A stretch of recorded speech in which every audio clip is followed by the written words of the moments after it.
Maisha sisi tunapenda. So jina langu ni Albert ama Albo. Live ingine hapa hivi inaitwa Man Cave Talk. Basically inaitwa Man Cave Talk live. Juu ni live session. Alafu tunaanza live saa hii ni Sunday, May 4th. Kesho ni Cinco de Mayo, May 5th.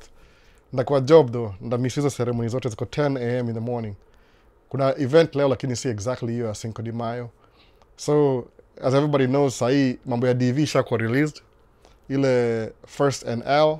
NL inamaanisha, if you know what that means, NL inamaanisha notification letter. Hiyo ndio ya first. So the first thing what do, unaenda kwa hiyo website ya DV lottery program. DV programming, nasahau jina. DV kama na iPad leo niko na reference. Watu hiyo wameenda shopping, so at least niko na iPad leo. So inaitwa DV. Unaenda kwa website ya DV lottery website, alafu unaangalia kama uliget ile fast notification. Hiyo ni 1NL. Kama ili come through, utajua exactly mambo imeenda poa, umewin green card. So utangojea ile second NL. Wasaka unatumia text unauliza, Albo, NL ni nini? Nasikia NL ndio inamaanisha sijui ni notification umewin green card. NL ni ile tu ni in short form ya second notification letter. Your first notification letter ni ile unakwambia umekuwa selected, ile ya first. Si guarantee though, si guarantee ati umewin. Ni ile tu umekuwa considered for the first, ona. So kama nimeget hapa hivi manotes maaje, the first notification letter, hiyo ni 1NL. If you win the DV lottery, you receive a first notification letter via the entrance status check, ESC, on the DV lottery website. This confirms your selection. This confirms your selection but does not guarantee a visa. Nasikia hivyo. Confirm your selection but does not guarantee a visa. Hiyo ndio first notification. Second notification ni ile saa it's sent to the applicant who have submitted the DS-260 form. Nasikia hivyo. Hiyo ndio second NL. Alafu hiyo ni ile immigration visa application. Are scheduled for a visa interview at the US Embassy or Consulate or need to bring required documents, e.g., example, passports, medical exam, and etc. to the interview. Hiyo ndio the second notification letter. Kama kwa hiyo story sijui second NL na maanisha nini, that's exactly what it means. So kuna watu wamecheck hizo status zao already na waja go through wako win, but usikufe moyo by the way. It means nothing. Ulijaribu, you know, musema ile kitu, according to mimi, trying something, ile just showing up is 80% of the job. 80% of the work is showing up. Alafu, you need times of show up ile. So, if you took your time kuingia kwa DV lottery, ile tu uliingia, submit application, that's really good of you.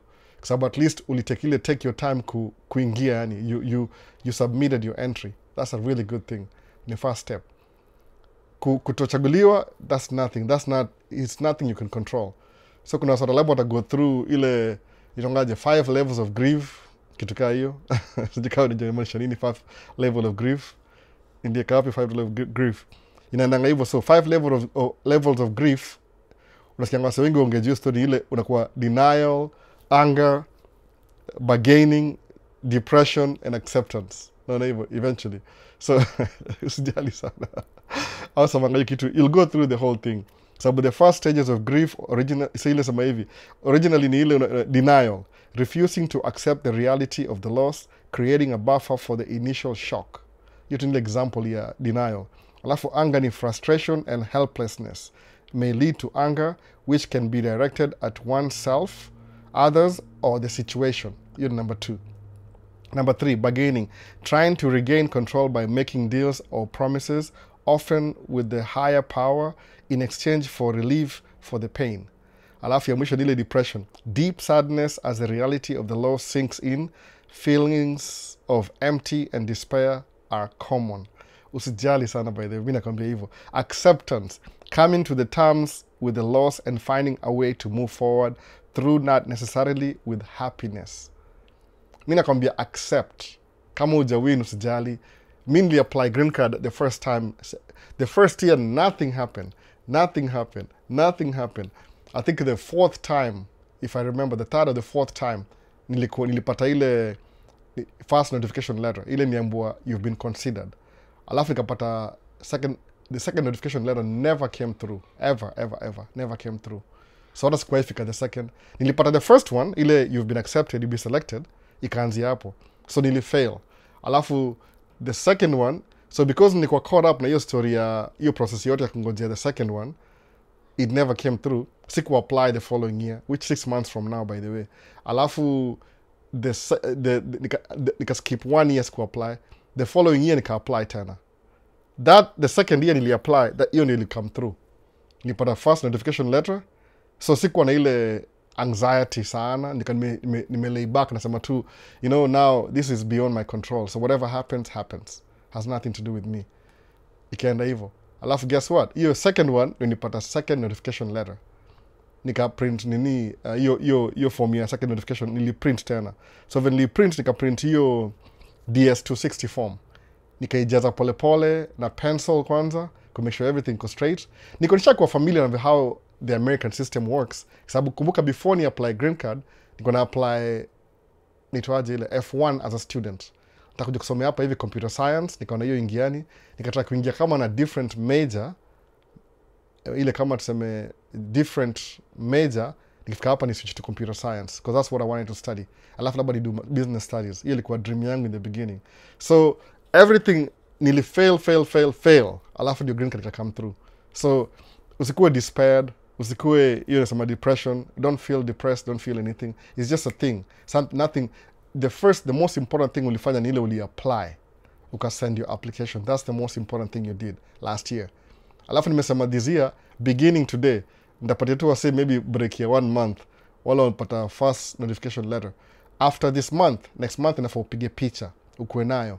Don't obsess over it, lakini kuwa tu nayo useme, I have it somewhere in check na ingojea.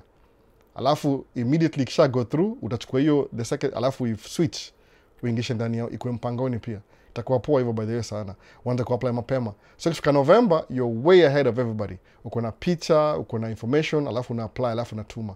It's beyond your control. So don't feel discouraged, don't feel despaired. Ati ndi apply green cards kupata, maisha yangu is over. Believe me, most of the time I experience loss ya kitu. Ndio nimekuja ku-understand benefit yake. Inakuwa deeper, naona. The deeper the roots, the higher the tree. Kitu kaa hiyo. Ile tu, in my own words, sijui nasema nini hata. I'm just saying. Sijakaa hapa sana, bado sija nini. Sasa niangalia kama kuna any comments TikTok. Mambo maswali mingi nilizwa. Albo, second NL inamaanisha nini? Kishindo, second NL kwani wasana ungejua second NL na hata hujapata first NL. So ndio story. So kama uja apply green card by the way, ile first notification, I think ime open up on the 2nd, ilikuwa Friday. Kuna soka niambia nifanye naitwaje? Live on Friday, singedo niko job. Unajua niko job by the way. Mwaga na a very small window to do it. So nimefungua hii website wa Electronic Diversity Visa. Thank you. The entry period for DV-2026 visa program between October 2nd to November 7th, 2024. Entries are not being accepted at this time. Lakini hiyo imemaliza sahi. Alafu kuchini kwa ile DV entrance status, kuna mbili hapo. Kuna entrance status check 2025. Ziko mbili by the way. Sijui naeza show aje. Ni kwa iPad hapa hivi. Maybe kwa sijui ita show anything hapa. Inakaa hivyo. Kwa huko hata sijui itaona anything kwa sababu feature face yangu. Can you see it? I don't even think so. Labda naishia kwa screen. Inakaa hivyo. So kuna button ya blue hapo hivyo nasema check status. Nasema click the link below to check DV-2026 and DV-2025 entrance status. So kuna mbili kwa hiyo website. Website ni gani? dvprogram.state.gov. Ndiyo program. Encourage everybody. Please apply. Usikose ku-apply. Itaanza November 10 this year. Apply. Kuna very few requirements. The most basic requirements ya ku-apply DV, naambia kweli kabisa ni nini? Ni picha, ile your passport photo. Kuna design fulani inafaa kuwa. Alafu ile number 2 ni ile umemaliza high school. Number 2 ndio hiyo, high school. Nimesema number 3, eligibility. Kuna three very important things. Ni your country of nationality. So your country of nationality, alafu kuna ile high school education, alafu na hiyo picha. Those are the main ingredients. Anything kwa hizo 3 ukienda off, itakuthrow off. ile tu initial stages, utakuwa disqualified hata before uanze. You know, the most important 3 things: your photo, country of origin, high school education. That's it. Hiyo ndio basic requirement. Kwenda mbele after that, unangojea sahi after 6 months. Ni poa kujaribu green card, by the way, kwa sababu mimi naongea na nyinyi sahi, kuna labda wasiwajui, naona asemaje Cody, are there other countries with something like DV? I don't know. You know, siwezi jua. Naweza sema I don't know. Naweza sema I don't think so, but I could be wrong. Najua Canada iko na program, you coming on and off Canada. You can come as a student, as a professional. Then if you come as a professional, as a student, kuna pathway to something, I don't know, residency or something like that. I think iko. Every country kuna, you have to check out exactly where you're headed to. Sababu najua hata kuna watu wako UK, au end up kwa UK citizens, United Kingdom. It's there, but hiyo si path sijui kabisa. I don't know the path of citizenship ya other countries. Mimi naishi nimevaa flag ya United States leo. Hii ni ya Olympics, by the way, no big deal. Nimevaa tu shati ya USA, USA. So in black and white. No. So you just check for the you check if everything is good. You know, fanya hivyo. So Mr. Yesterday, it didn't work, but we hope for the best next year. God, so ndo hivyo. Are there other countries? Only code fun. Let me see. I'm already going through TikTok videos. Ama juu ni convenience ni simu. Yeah, so don't worry about it. Doesn't say evil. Don't worry about it. Even if it didn't come through, don't worry about it. So it was just one of the things. Suppose you're stuck in where you are. It's just one of the things you tried out. So the fact that you showed up, you took a picture, you took your time to fill the form, you submitted on time, that's good. That's jipatie. Give yourself a pat on the back, like no, good job. That's the first step.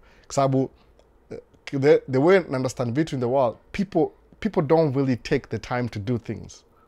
They don't really, the first step, nobody wants to take the first step. Okay, procrastination, I'll do it tomorrow, and tomorrow, and the day after, oh, I'm so scared, I don't know why I'm not doing it. You second guess, you procrastinate. Believe me, just do it. Just do it. Just do it. One day, one of the best examples, one of the biggest, one of the things that I did like the last 2 years is start doing the lives. This YouTube channel, TikTok, everything, social media. I got into social media. That's one of the things that I did. Nisema tu, kuna venye Trump anaweza deny hizo vitu Buddha. I don't trust him. Itakam, believe me, I don't think, yani sijui nisemeaje, hizi vitu ni ile politics. Unajua si Trump ana deny exactly. Kuna wase wako kwa administration. Kane point jina naweza sema mtu kama Steven Miller. Huyo msanii kama yoga na uchungu fulani, sijui nini. Maybe kuna dem immigrant alimkataa, jali grow up California. So, I don't know what happened to him. Yoga na hiyo uchungu yani. Yeye ndio, I don't know if ni uchungu ama tu ni ideology ndio apate grow in politics, because politics ni very tricky. Maybe kwa sababu na work na hao ndio chochote vitu kama hizo za kukatia ma immigrants. Ideas zao. Trump ni ile, I don't think Trump yupenda kuwork kama mtu wa kawaida. Yeye ni mtu amekuwa billionaire for a long time. So I don't think he works on things like kama kwa ofisi. You oversee. Yeye ni amekuwa CEO for a long time. So si ana come up na hizi vitu. People do, then anaisikiza alafu kama ni job asema, okay, let's just do it. No. So with the World Cup coming, will it be also hard to get visa, especially US from Africa or Cody fund? I don't think so though. I don't think so. You know, nobody knows the future. That's the problem. Like people, it means somebody try and stick to the present. The only thing we know is the present time right now and the past. The future is always unpredictable, but it's good to be prepared for the future. So is Trump still good for immigration? I don't know, Ace of Spades. I'm not a spokesman. I'm just some guy, in a tiny little state in the middle of the Midwest, near the Mississippi River, next to Canada. After this state, the next north is Canada, Alberta province. So I don't know exactly. I can't speak for him. You can brainstorm. The one thing Mutrak will discourage ni ile, ni monge hapa hivi very there's 5 levels of grief. The famously known 5 levels of grief. The first one is denial, anger, bargaining, depression, acceptance. Mona. So everybody will go through those stages. Don't worry about it, man. You know, it's not a guarantee. I don't imagine whatever I'm reading right now, kwa hii story, naongea English mingi leo. Kwa nini mbaya na mimi leo? Why am I speaking English? Forgetful. No, forgetful. Done. So, kuna sema hivi. Second notification letter is sent to the applicant. Asemaje, the first one ile, this confirms your selection does not guarantee a visa. So kuna stages. If I go through the whole process, the first thing you applied for the green card last year, November. Then you sent in your documents. Then what happened? DV winners are chosen. Then yeah, the statement, your statement is making sense. South Africa. Oh, South Africa. So DV lottery visas it's not a guarantee. The first thing you do is you send your picture, the passport size, your level of education, and country of eligibility. That's the first stage, DV lottery. Number one, right? So, then number two, you submit. Forget about it. Wait for 6 months. May, it's up. From now, 6 months from today again, it's going to be up for DV-2027 is coming up in September. So, what control do you have over that? It's a lottery, lotto. In America, pronunciation is lotto. It's a lotto. Bahati nasibu, Swahili, bahati nasibu. So you have nothing to do with it. It's either you get it or you don't get it. But the first step initially, the intention of doing it, and you actually did it, I'm giving you 80%. Actually, because you sent it in, I give you 100%. But once it's submitted, it's beyond your control. So don't feel discouraged. Don't be despaired. No, nothing. We move on. Kama kawaida. You look for other alternatives. One of the things, suppose kama visiting visa, one of the requirements, mu plead say, I usually plead, ukienda kama kwa visiting visa, the most important question, there's maybe one or two. It's split into two. Number one is like, are you married or are you single? Okay, if you're single, you have your own set of questions up hivyo. Are you single? Yes, I'm single. Okay, so what's the purpose of your visit if you're single? That means it becomes problematic if you're single, because you have to prove that you have family ties for visiting visa. Okay, are you married? Okay, that gives you, yes, I'm married. So the number one level here, family ties, that's out of this question. So yes, I'm married. How many kids do you have? Do you have a job? Do you work? How long are you going to be in the United States of America? Everything step by step. Alafu in a flow, everything works out. Sasa, are you visiting?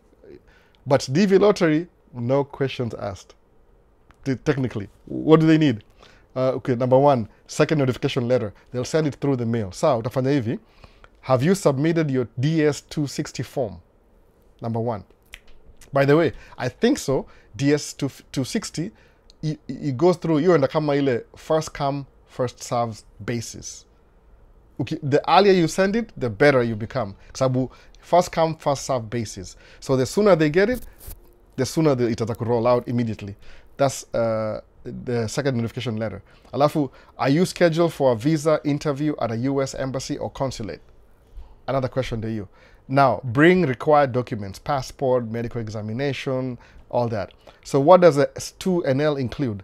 Includes the second notification letter to include in. This is exactly what it includes. It includes the interview date and location, list of required documents, example, birth certificate, police certificate, photocopy, passport photos. Medical examination instructions must be done by approved physician. Visa fee details. So there's another process. So when do you get the second notification letter? Typically, the second notification letter is sent a few weeks to the month before your interview. Nasikia that? You might wait. So, kama ulipata the first notification letter, you've been considered for the next step, then uta require the next second notification letter. So, that's just the process. So, typically, the second, a few weeks or months before your interview. So, if your interview is in January, maybe December, you'll get your letter. Alafu kuna hiyo DV-2026 interviews will take place between October 2025, this year, to September 2026, next year. So, check for extra status check regularly, as the second NL is always emailed. It's always emailed. They don't send you. Mimi, unfortunately, when I did mine a couple of years ago, 18, 19, 20 years ago, unbelievable. There's a guy who's watching this and he's 20 years old. So 20 years ago, ili submit, ilikuwa paper-based. Nothing to do with the computerized email. Tulikuwa bado, Stone Age. So you check your email. So what do you do after receiving the second NL? You need notification letter. That's the meaning of NL. Number 2, NL. It means complete your medical examination, must be done before the interview, gather all required documents, original and translations if needed, attend the visa interview, missing it could disqualify you. So important notes in the PS at the bottom. The second notification letter does not guarantee a visa, okay? Does not guarantee a visa. Approval depends on the interview. Another PS, if you don't get the 2NL second notification letter, your case may not have been processed in time due to high demand or missing document. So what would you like? So what's the next step? That's what happened to me the first time. I never got the second notification letter, and time was overdue. So I applied again. Maybe they considered me when I applied the second time, because the second time I applied DV, I actually got the first notification letter. I've been considered for the second time again. Then I processed my DS260. Before I knew it, 2007, February 11th, I was in the United States of America, just like that. So Mimi, I'm talking to you today because of green card. Nothing else, yani. The reason why at the present day napatikana hapa hivi America, Mimi, is because of the green card. I came here with a green card. Nothing, no school, nothing, just the green card. That's why Musema, take it very seriously. And how has green card changed my life? Everything you see me do today, everything, this is green card. Thanks to the program, the DV lottery, I think it's 2006, 26, 20 years, I think 20 years now. So, Q&A, questions. Because on YouTube, kulikuwa na Gato Palmer waiting Kayole 1960 tuko locked kama kawaida. Karibu Gato. Carlton Ariga Nakuru Massive tuko ndani. Clement KE Nairobi, we are locked in. So kuna Kayole Nakuru Nairobi. Maisha States ni mimi in a few minutes. I was just getting the technical difficulties. Nimevaa microphone mbili leo. So basically ni hivi. South Africa as a mapper, you need to convince them it's like a job interview. I always do, South Africa, I always do. That's correct. It's like playing the gamble. I always do. So the DV lottery choosing winners is most free,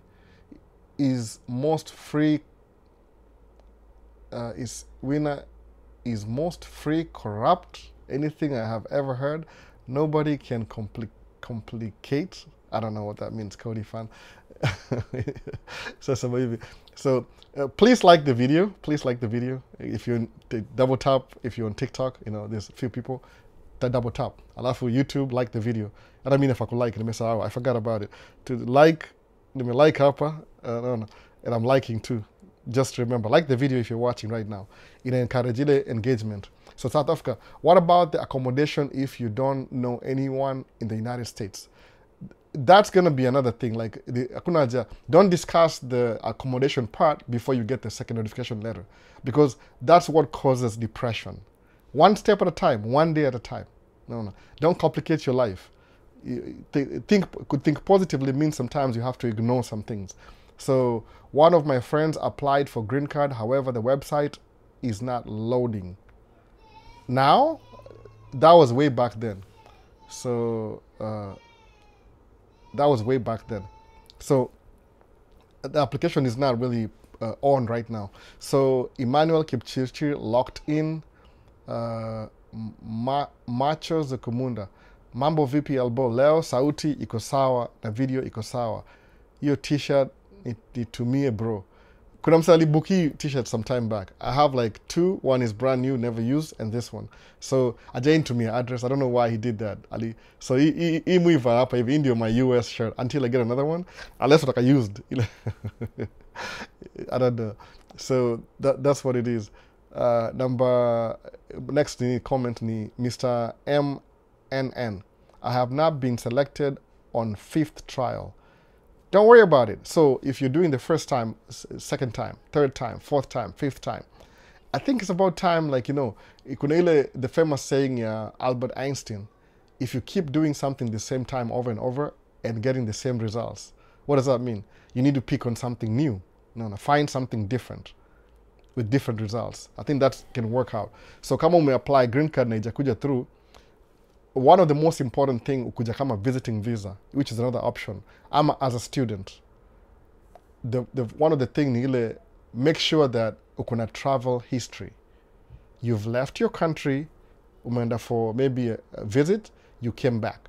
Passport stamps, port of entry, exit, entrance. Hiyo ni mzuri. It proves something like you've traveled before. Because when I think, why would you want to leave African content, whatever prejudice iko, it's just in their basic, because pretty much as much as watu wenye mwa visa, some of them do get visas. Understand that. See, it's like it's down the drain. Kama people don't get people watu pata visa. People get visas, by the way. They do. Understand evil. People get visas. So the fact that they're getting, ni ile maybe your lack of information, uko a little bit ignorant on some things you're supposed to do. Lakini the most important ni ile travel history. So musema hivi, if you're applying for a green card, maybe, just maybe, naweza sema 80%, 90% maybe, you're looking for opportunities outside your own country. Just to be fair, naona ile politically correct. Maybe you need some opportunity outside where you are right now. Na musema hivi, if you stick in the same place you're born and raised, somehow your mind is inakuwa clouded. Hautakuwa na ile, you don't have that, naona, nitongaje, what's the word? You just don't feel like doing it. It's like mediocrity. You just uko hapa hivi average kila siku. You're not going anywhere. That was me too. Mimi mswa Isili section 2 hapo hivyo kwa roundabout. Before Garissa Lodge, before anything else. Moi Air Base, I think, liko hapo hivyo Isili Airport kwa Air Force. So huko nili grow up. Nizaliwa Pumwani. Anyways, Pumwani hivi, alafu Isili ko east. Go towards the east hivi, barabara tu straight hivi mpaka roundabout. Huko nimeraiziwa. But now I live in a totally different neighborhood, totally different country. Hata mimi ni citizen of country ile si yangu. So ukitoka kwa your comfort zone, ile uzaliwa ile, if there's not the opportunities, everybody is fighting for the same opportunity, itafungua akili in a way. I'm repeating myself, by the way, at this stage. Hii ni live ya lini, hii ni nimesawata which live. So Q&A. So usikufe moyo. Kama ume apply 5 times, Mr. MNN, what you need to do ni ile angalia, what else can I do that's going to get me closer to my goals? No. Kuna ile, maybe you desire to have a rich life.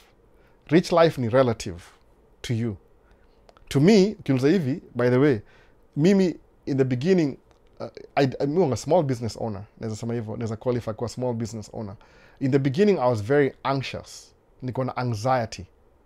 Hiyo anxiety yangu ilikuwa the fear of the unknown. I'm anxious because I know I need to do something to improve my life, but at the same time, I have the fear of the unknown. So what did I do? I conquered my fear by doing the thing. Because remember, when you fear of the unknown and you're procrastinating, in the word, before ufanye, you're on this other side. Once you do it, that fear you had, procrastination, it's behind you. It's like back there, rear view mirror. Sawa. Alafu said, then you get to now a new level of fear. So in my example, I decided to buy my own truck. It was fearful. Not that cool. I don't think my first truck was a problem. My car was more expensive than my truck. But the difference is that my truck was making me money. Besides, the car was taking money away from me, liability, but my truck was making me money. So niko na ile fear of the business failing. Did it ever fail? Yeah, I had some moments up and down. So nikasema, okay, I beat procrastination. Actually, that's the first time I killed procrastination. I still do have a little bit degree of procrastination, but it's so, I think maybe it's 20%, but I'm 80%. I know how to conquer that. So the first thing you do, really make a move towards your rich life. If I could use that word, rich life. From the book, I will teach you how to be rich. No, rich life. Choose your rich life. So what makes you comfortable? You need some money. Believe me, ukipata hiyo pesa, when you have that money, it will open up more options in your life. Suppose you say, okay, I've heard people say, I've heard, nimesikia, Middle East kuna kazi. By the way, last week I was talking to Paul, ule rafiki yangu, ule Paul, ule truck driver. Alisema, maybe we'll do a video together, then he can pretty much give you like apati ile testimony ya life yake, exactly how he got started, alafu ameendelea nayo kila siku day to day. Atafanya hivyo, maybe, sijui. He's busy, I'm busy, but I'll find some time. Asema exactly his journey from Kenya to Dubai to the United States of America, and now driving truck. Maybe. I'll try and make sure that happens. Ndamshika holiday hivi or something. Then he can explain everything. So utakuwa na procrastination. Alafu utakuwa na fear. Alafu utakuwa na, ukishabit hizo vitu mbili, utakuwa na anxiety because you've already started doing the thing.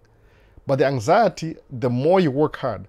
Ni kama, for example, like, kama uko stressed up, the best thing when you're stressed up to do ni, if you can't quiet down, meditation, ile ukuwe na ile peace, take a walk, go for a walk. Just, move. Don't just sit down, move. Nimekuja ku understand hivyo. It's a really important thing to move when you're stressed up. Kwa nini? If you start using up your muscle, when you have fear, it's like you're telling your brain, uko ile kitu ile, you're on fight or flight. So, hormone is released in your body. Nitongaje? Cortisol. Nimesema vizuri? Cortisol. American pronunciation. I'm sorry, I apologize. Cortisol. Inakuwa released. So the more you move, it's fading away as you move. So that's what you do. Ile anxiety. Take care of that.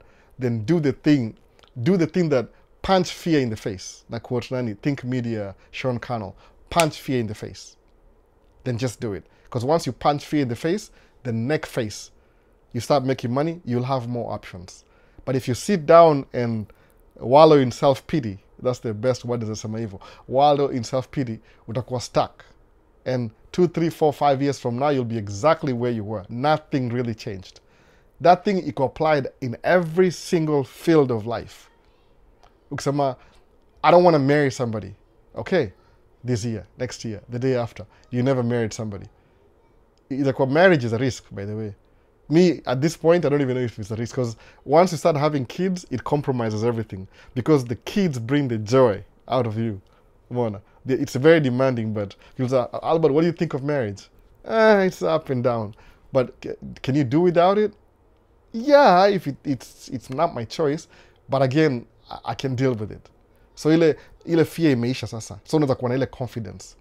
So the more unakuwa confidence, you think positively about the things you want to do. Every single day, positive. That's how una build your mind, unasikia poa. Uli apply green card. Believe me, you're only 5% of the people who actually took time to apply. Pat yourself in the back. You did that. Check results. Not so good. Don't give up. Mimi, nilifail how many times? 4 times before I got the green card. By the time nikuwa ni despair, by the time I was sending my 4th time, I can say, man, whatever happens. I don't really care anymore. So I was giving it little regards. It's just something I do, whatever. That forget about it thing, nilikuja through. Tena anxiety. This thing is dying. 10%. Wow. So Q&A again. Okay, TikTok, what's happening in TikTok? Achani ni haraka. Haya, kwetu sugar sukari. Wow, sugar sukari. Haya, kwetu ilikuwa hapo Josta Supermarket. Oh, karibu sana. Josta huko Isili. Hata sijui kama nipata hiyo Josta. Can you hire me mkuu could drive your box truck? I don't have a box truck. And I can't even hire you. I'm a small business owner. Can only hire people who live in the area. That's it, in the area. Because of insurance, so many restrictions and laws, you need to be like an American citizen. You're able to work in America, live and work in America, green card, American citizen. Then I can hire you. But if you're outside, I don't have that power. So it's like fighting a wave. Oh, South Africa. DV imekuwa ngumu. We try Trump gold card. Yeah, just get a loan. Go get financing. You know, go get a business loan, $5 million. Go buy the gold card that's on sale. Oh, nakuna Anthony Onyango. Hello, Maisha States. Karibu sana, Anthony. Iko poa kabisa. That's correct. Unless you pay them under the table. Oh no. So okay, YouTube kuna, did I answer? I mean, Michael Ochieng, VP Albo, hope you're having a great Sunday. I am. I'm really happy. I'm just, you know, sitting over here having a conversation with my friends. It's always a pleasure. Always a pleasure, by the way. Thank you guys for watching. By the way, do I say that enough times? Thank you. Engaging. I feel like I'm talking to my friends. No. A conversation among friends. So Carlton, Albo VP, nitakutext WhatsApp soon. Kuna question about vile ulipeleka hapo wazazi wako. Hope, did you invite them or as visitors ama ulifika ama ulifile kama green card? You'll ask me a question. That's a really simple question. What I did is this. My parents, nikiwa invited, ilikuwa hivi. You really, okay, there's a lawyer. I have a lawyer, by the way. There's an immigration lawyer. I use her. Like, she's pretty much family friend at this stage. No, immigration lawyer. So whenever I have any questions, because I go up to date. I go up to date. Always up to date with the immigration rules and laws. More in a consultation. I just go and consult with her. It's a lot of money. I think back then was maybe $150 an hour. I paid for it. I didn't have the money, but I did. Sometimes you have to pay for what you want. If it's valuable to you, the price doesn't really matter. Just pay for it. So I went to her and asked her, I want to invite my parents, my mom. I want to invite my mom to come attend my daughter's 3rd birthday. What should I do? The other before, that's a really good question. The first thing, ukuna legit reason. This is my reason. I'm inviting my parents to come attend the 3rd birthday, my daughter's 3rd birthday. So that's a really good lesson. So what do? I need to write a letter to my parents, email, slow mail, whatever. Email is preferable. Inviting them, have the details, first paragraph. Hi, Mom, I'm addressing my parents. Don't invite my mom, invite them both. So that's going to be twice expensive, but it's worth it. So I'll invite Carlton, my dad and my mom at the same time. I invited them both. So, my dad and my mom, pamoja. Because I'm inviting you. I would love for you to come and attend my daughter's 3rd birthday. Done. That's what I said. 3rd birthday. Good? Good. Okay. Letter number 1. I'm going to be, all your expenses and accommodation are going to be taken care of by me. I would love for you to come in the summer when the weather is good, so we can spend some time before their birthday to get to know my daughter. Why? Because my dad and my mom, they've never met each other. My daughter was born here, my parents were in Africa. Nasikia Carlton. So then, specifically, paragraph. Squeeze, you can do that with ChatGPT or DeepSeek. Write me a letter of invitation to my parents. Boom. Done. AI will give you the whole thing. But back then, you had to pay somebody who knows how to do this. So then she wrote me a letter. Nikatuma, my mom and my dad. They went to the embassy, American embassy. So then a hook. Unajua kama hook, when you're doing social media, sometimes you need a hook to get people to watch your video. I don't think I do that so effectively. I should, but hook is really important. My hook was this. Hope you guys will find time out of your busy schedule to be away. Like, that's what I said. Oh, because maybe hope you'll have time from your busy schedule. Ukuje, you can spend time together with my daughter. Hope out of your busy schedule. That was my hook. Hook. Okay. So then I sent the letter. We didn't get plane tickets yet. Ikakuwa hivyo sasa. So if you want to invite your parents and you live in America, invite them both. Don't invite one and the other. Oh, because financial issue. Doesn't matter. Use a credit card to pay for the ticket. When my parents came over, I was bankrupt for a few months, by the way. But it was worth it. So kakuja hapa hivi, that's what I did. You apply both of them at the same time. Don't leave one. Unless maybe your parent passed away, then you need to have some documentation to prove that. Maybe death certificate, anything like that. Mambo ile, this guy, I think is what did he say over here? There's somebody called South Africa. Amesema hivi, treats the whole thing like an interview, like a job interview. It's business. It's not personal. You're not having a friend with me on a live session. It's business. So think of it as a business. The seriousness of the interview is like you're going for an interview for a job. Take it very seriously.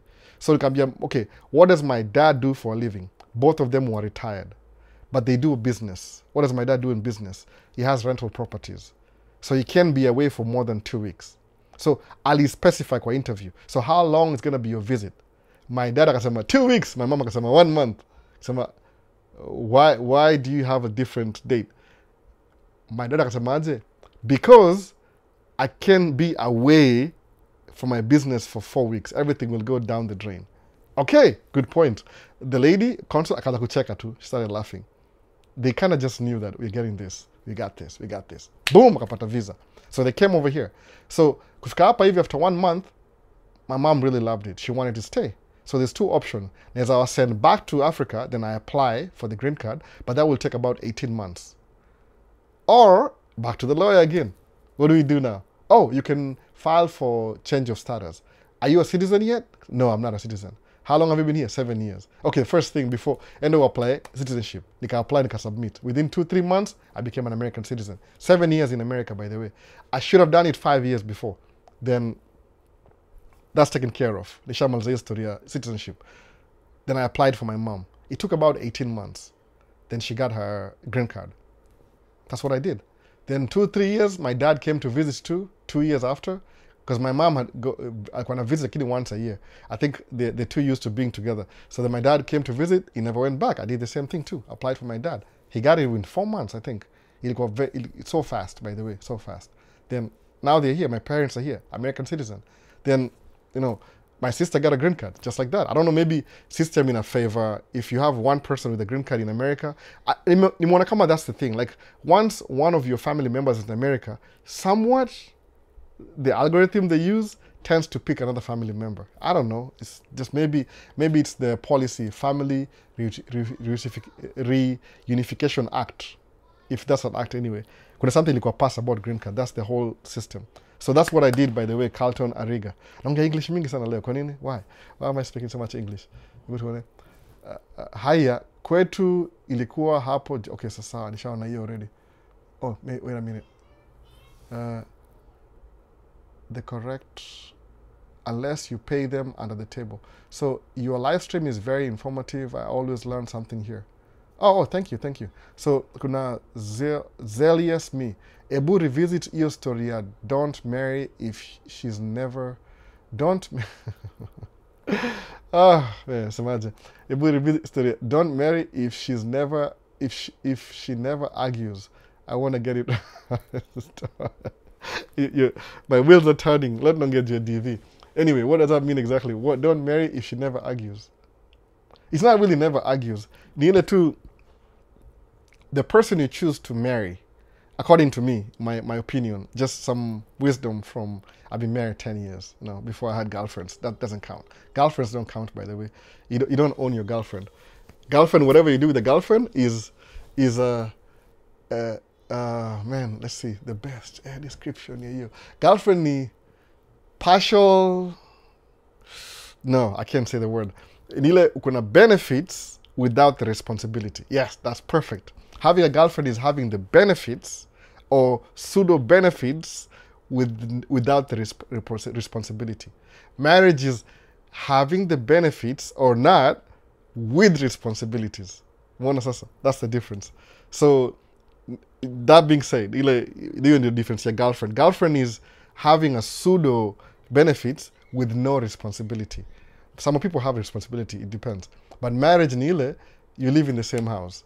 So before you commit to the marriage, you have your own goals. Your wife will have her own goals. That's true, by the way. Marriage doesn't make you two. It makes two different, opposite individuals living together. Sawa. Marriage, you nani, zealous me. So this is what I'm saying. Number one, Evie, Get your bag, get your money as a man.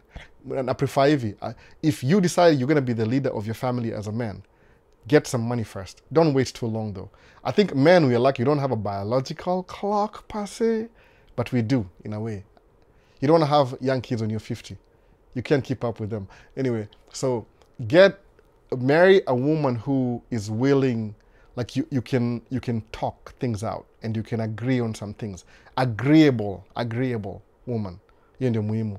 Like you can tell when you're dating her, like, do you disagree or do you agree? Is there like some, what do you call it? Camaraderie, something like you can, there's some opposites attract things. Hey, let's go have chicken today. No, I want to have beef. Then, okay, that's good. You have your beef, have your chicken. Hey, let's go have chicken today. No, I want to have beef. Why do you want to have chicken? Oh, chicken is stupid. Oh, if you find that good, okay, just marry her too. It depends. But just find somebody who's agreeable, because the life will change. There's stages of life. There's married, two married couples going on vacation. The moment you start having kids, no, ish becomes real. No, the rubber meets the road. So, quite different. So that's what I'm saying. Find somebody who's agreeable. Sometimes inaweza kuwa ile funny ile agreeable to you, like maybe anakuangalia kama if you're gonna be the leader and she'll follow you, something like that, if that makes any sense. Najua inaweza pigwa mavita hapa nikisema hivyo. No, I'm not gonna follow anybody. We always follow somebody. To be honest, we always follow somebody. There's always somebody, a mentor, somebody who's above you. Alafu another thing you learn from 2020 Manosphere podcast and everything, women are always they marry somebody who's better than them. Hypergamy. So if you have more money and she have less, but she is agreeable, that possibility, not a guarantee, will make a good couple. Outcome itakuwa mzuri. That's what I would say. So really agreeable. If she's agreeable, then that's a good wife, because you'll make moves in life. Kuna stages. You get married, you have kids. Once you start raising kids, you start thinking about retirement, for example. And once you retire, are you going to be with her?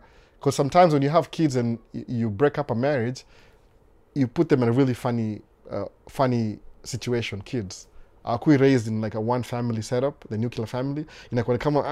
So many exchanging, man, it's a lot of stuff.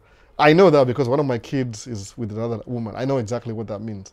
Adamu try to keep peace kabisa na try kusema tu, let me keep everything. Tough questions. Anyway, tuendele. DV, leo ni DV, the DV lottery. So, hiyo ni nini? Ebu tuone, what's the last question? Revisit. So what about if one of your parents have health issues like arthritis?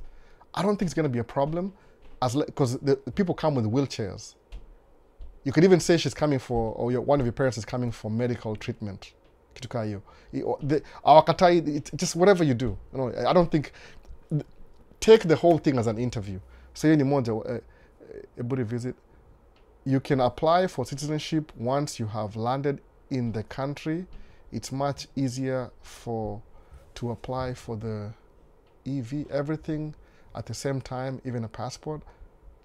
I don't know what you're saying exactly. You don't really apply for exactly what? South Africa. What? Everything at the same time. Girlfriend is totally different from marrying someone. It's like, come, we stay. I don't think we can apply for passport. What's that exactly? Apply for passport. There's a procedure. There's a procedure for your story. Married. Okay, just let's pause for a little bit. Q&A YouTube. So kuna Carrington, umeelewa? You just apply for the unawa invite genuine something like a birthday, maybe graduation, real, the best word hivi, if you want to invite your parents, find some real life milestones. That's the word I was looking for. Milestones. Una graduate, you're having a kid, you're getting married, it's a funeral, some mileage, some real family something. Because it's very easy when it's real. If you're trying to make it up, you have to be a really good liar. Maybe umekuwa CIA operative or something, sijui uko na training ya kudanganya with your eyes locked like this. Yeah, I'm just lying to you and I'm looking at you like this. No, be a when it's real, it's real. There's nothing to lie about. Because I was very genuine. My mom has never seen my daughter. My dad has never seen my daughter. They came over. I was in debt because I bought their tickets on debt, credit card. But it's okay. You know, it's worth it sometimes. It took me like 8 months to pay for that. But anyway, yeah, back then. But now, life got better. It gets better, by the way. It gets better. My mom is here. My dad is here. 2-3 blocks away. I can see them anytime I want. Even today, even after this right now. My mom was here yesterday, by the way. So justice. So far, those that didn't get it, is it possible to get it next year? Justice. It's like it's a bahati nasibu thing. See, like there's no guarantee, but keep applying. Mindy applied 4 times. Actually, the 4th time, I keep forgetting. Maybe the 3rd, because I win green card 2 weeks. The one that got me to the US was the 2nd time. So the first notification letter, I got that. Already. I don't need the shred. I was so upset. But that's just a grief. You feel like you're so discouraged. Nikwana so much weight on the green card and it never went through. The moment in December, I don't want to think about this anymore. It becomes like part of my objectives and my goals. Then the thing came through. So apply next year. Answer sahi, pick a picture sahi because it's May. Okay, just wait for May. No, recover from May. By June, you should have your photo taken. Because June, July, August, September, October. That's 6 months already. So get everything ready for next time. But at the same time, meanwhile, if your life is not going your way, enter Middle East.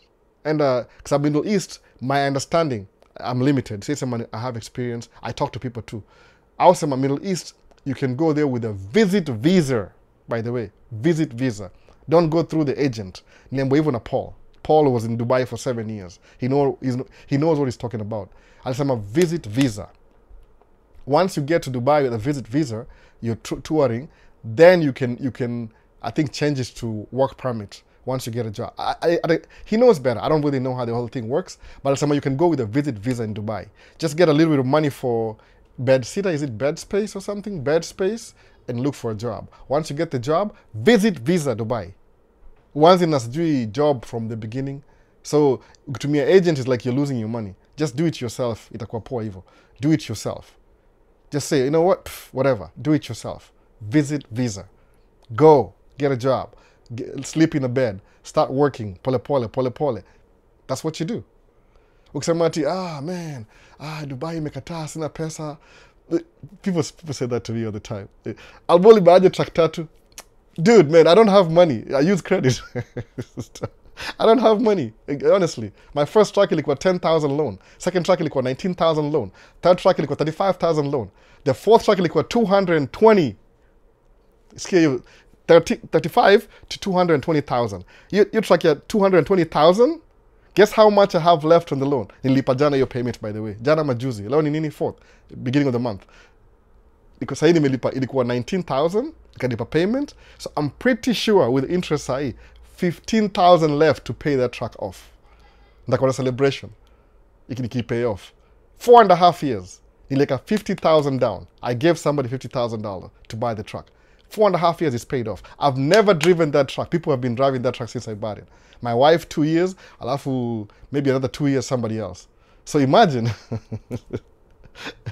It's a joke. Ni kama joke yani. I don't have money. Believe me. Nile to learn how to borrow money and how to maximize alafu naitumia vizuri. That's all you need to do. Useme ati, I don't have money. Oh, believe me. If you don't have money, you're broke. That's all you are. Broke.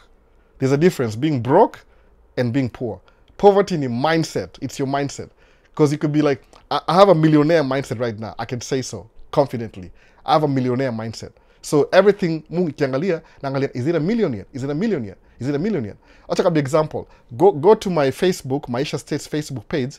Kuna interview moja ya Akon. Akon ni superstar wa Africa. Our superstar. Go to Akon, uangalie the video clip. Alsemaje, if you have $10 million, you will never go broke in your life. There's a level kada kwenda up in money, you'll get to a point, whatever happens, you'll never be broke again. Sadini, rich mindset. Anyway, you need study ingine. I wish I had the clip. But leo tunaongea juu ya DV lottery. So, back to his swali. Imagine. That's very true. Some people get married because of the benefits of the relationship. Stop. Marriage is ngumu bana. It's not that hard. I'm kidding. Kids neutralize everything. Kids. Because I fight with my wife tonight. Of course, I'm not gonna win with words. No, I'm really good at my words. Like musamanga hivi. Just remember one thing. Those are my kids. We just met in the cab somewhere. So you're not related to your wife. But your kids, you're related to them. No. So you fight. Good fights. Tulikuwa wapi. Swali those for those who did not get it possible next year. Okay, just keep applying. Just keep applying. No. It's a process. Trust the process. Just trust the process. No. John Juma, applied 4 times and not selected, but I will keep trying. Yeah, so number 1, sama hivi, ni kama investment plan sasa portfolio. The green card portfolio is going to be 20% of everything. 20% green card portfolio. Alafu, the making money is going to be 80%. Kasabu, I don't know if I'm right, kasabu niko naongea mtu fulani asemaje, maybe I should invest in Kenya. Maybe I should. Nikasikia hivyo. Kasabu nisikia, okay, it might be a little bit selfish. Sijui kama I can say it or whatever, but somebody was suggesting, Albo, why don't you just invest in Kenya? Kuna stocks wa kila kitu. Okay, it's true. Nachukua $1 million. No big deal. $1 million ni kama $7,000. No big deal. Right now, I'm not kidding. That's no big deal for me. $1 million? I mean, 1 million Kenya shillings. No big deal. Ni kama 7,000. Nianza nifungua account naye. Mona. So kuna hii, there's so many smart people in Kenya, by the way. So I think it's I was listening to something. Wasema hivi, kuna sijui ni money market. Money market ni kama, what equivalent here US ni nini? Money market? I forgot the name. It's like, with your most of investment, suppose maybe, which is the best example? Portfolio. Ngoja niangalie. Kama naangalia, I don't think I can look it up right now. Wacha nipate example. Okay, sawa. The best example ni hivi. Tuseme shares za, what do I have? Anything. DJI? What do I have? iPad. Apple. Sawa. Apple shares. One share Apple tuseme ni $40,000. Okay? $40,000. One share, $40,000. Apple. Sababu ni $3 trillion company. Sasa, hiyo ni Apple. So then, you want to invest. Ukona pesa umefungua investment account kwa maybe T. Rowe Prize, maybe umefungua kwa Fidelity Mutual, or my favorite ni gani? Fidelity Mutual, T. Rowe Prize. Favorite ni gani? Favorite yangu ni Vanguard. Umefungua Vanguard. Sawa. See BlackRock, Vanguard. So Vanguard. Alafu usema, I want to buy Apple shares. Just Apple shares alone. Okay. Man, what do I need to do? Inakufa 1, 2, 3. Z and Z confirm. Acha nisahau ku plug in simu. Acha ni plug in. Sawa. So semeaje niko na portfolio na kununua Apple ni $40,000. Okay. You don't have 40,000. What do? You can buy a fraction of the shares. Maybe I have $1,000. So I just bought a 0.00 point something of Apple shares. Are you going to make money still? Yes, you will. Sabu 40 kikuwa 100, yako ilikuwa point something, you're still making money. But you don't have 40,000. Actually, it's stupid to just spend 40,000 on one share. Sabu with a Apple share leo, moja leo, alafu next week something happens, Samsung ikam na technology ingine ya AI, you look at the phone, it just tells you everything, kind of like Nvidia. Nvidia was like, apa? Nini Chinese katokea na DeepSeek. I don't know, whatever they did, ChatGPT na DeepSeek. Because you guys are using the new chips, we're using the old one and ours is better than yours. No, never. Unakuwa knocked out of the competition immediately. So Apple might lose shares. So move sema hivi. Money market account is to grow your money while you sleep. Very simple. Does it make any sense to people? Sometimes it doesn't. Believe me, I just know half of the things about shares. What I do, Nilin Samaji, somebody recommended it, I did it, I'll figure it out as I go. No. So, okay, whatever. How much do I have over there? Mucha pesa kwenda huko hivyo kidogo. Kuna ile investment account, alafu unanunua S&P 500, unanunua zile kama zile ziko portfolio ziko combined hivi. So you don't get to lose anything. Kwa nini? While you sleep, you're making money. Lakini in my point of view, ile book nimesoma ile, I will teach you how to be rich inaangalia in the context of an employee in a W2, which does not apply to me. So nikiangalia situation yangu naona kama I'm above that in a way. I'm a little bit above that in a way. So I don't know. So what do I do? Sababu ile kama sikia book ina limit. Just like when I was listening to trying to pay off my debt, because Dave Ramsey, he has a new book, by the way, Dave Ramsey. Because as a maji, you have to, like, this is a snowball method ya pay off debt. Anza na hii alafu snowball. Kifika chini, tamaliza. Asema, okay, can I do the snowball method? Okay, right now niko na debt here 10,000 kwa credit card moja. 2-3 months I can pay that off. Boom, imeenda. So it's not the same rules as me.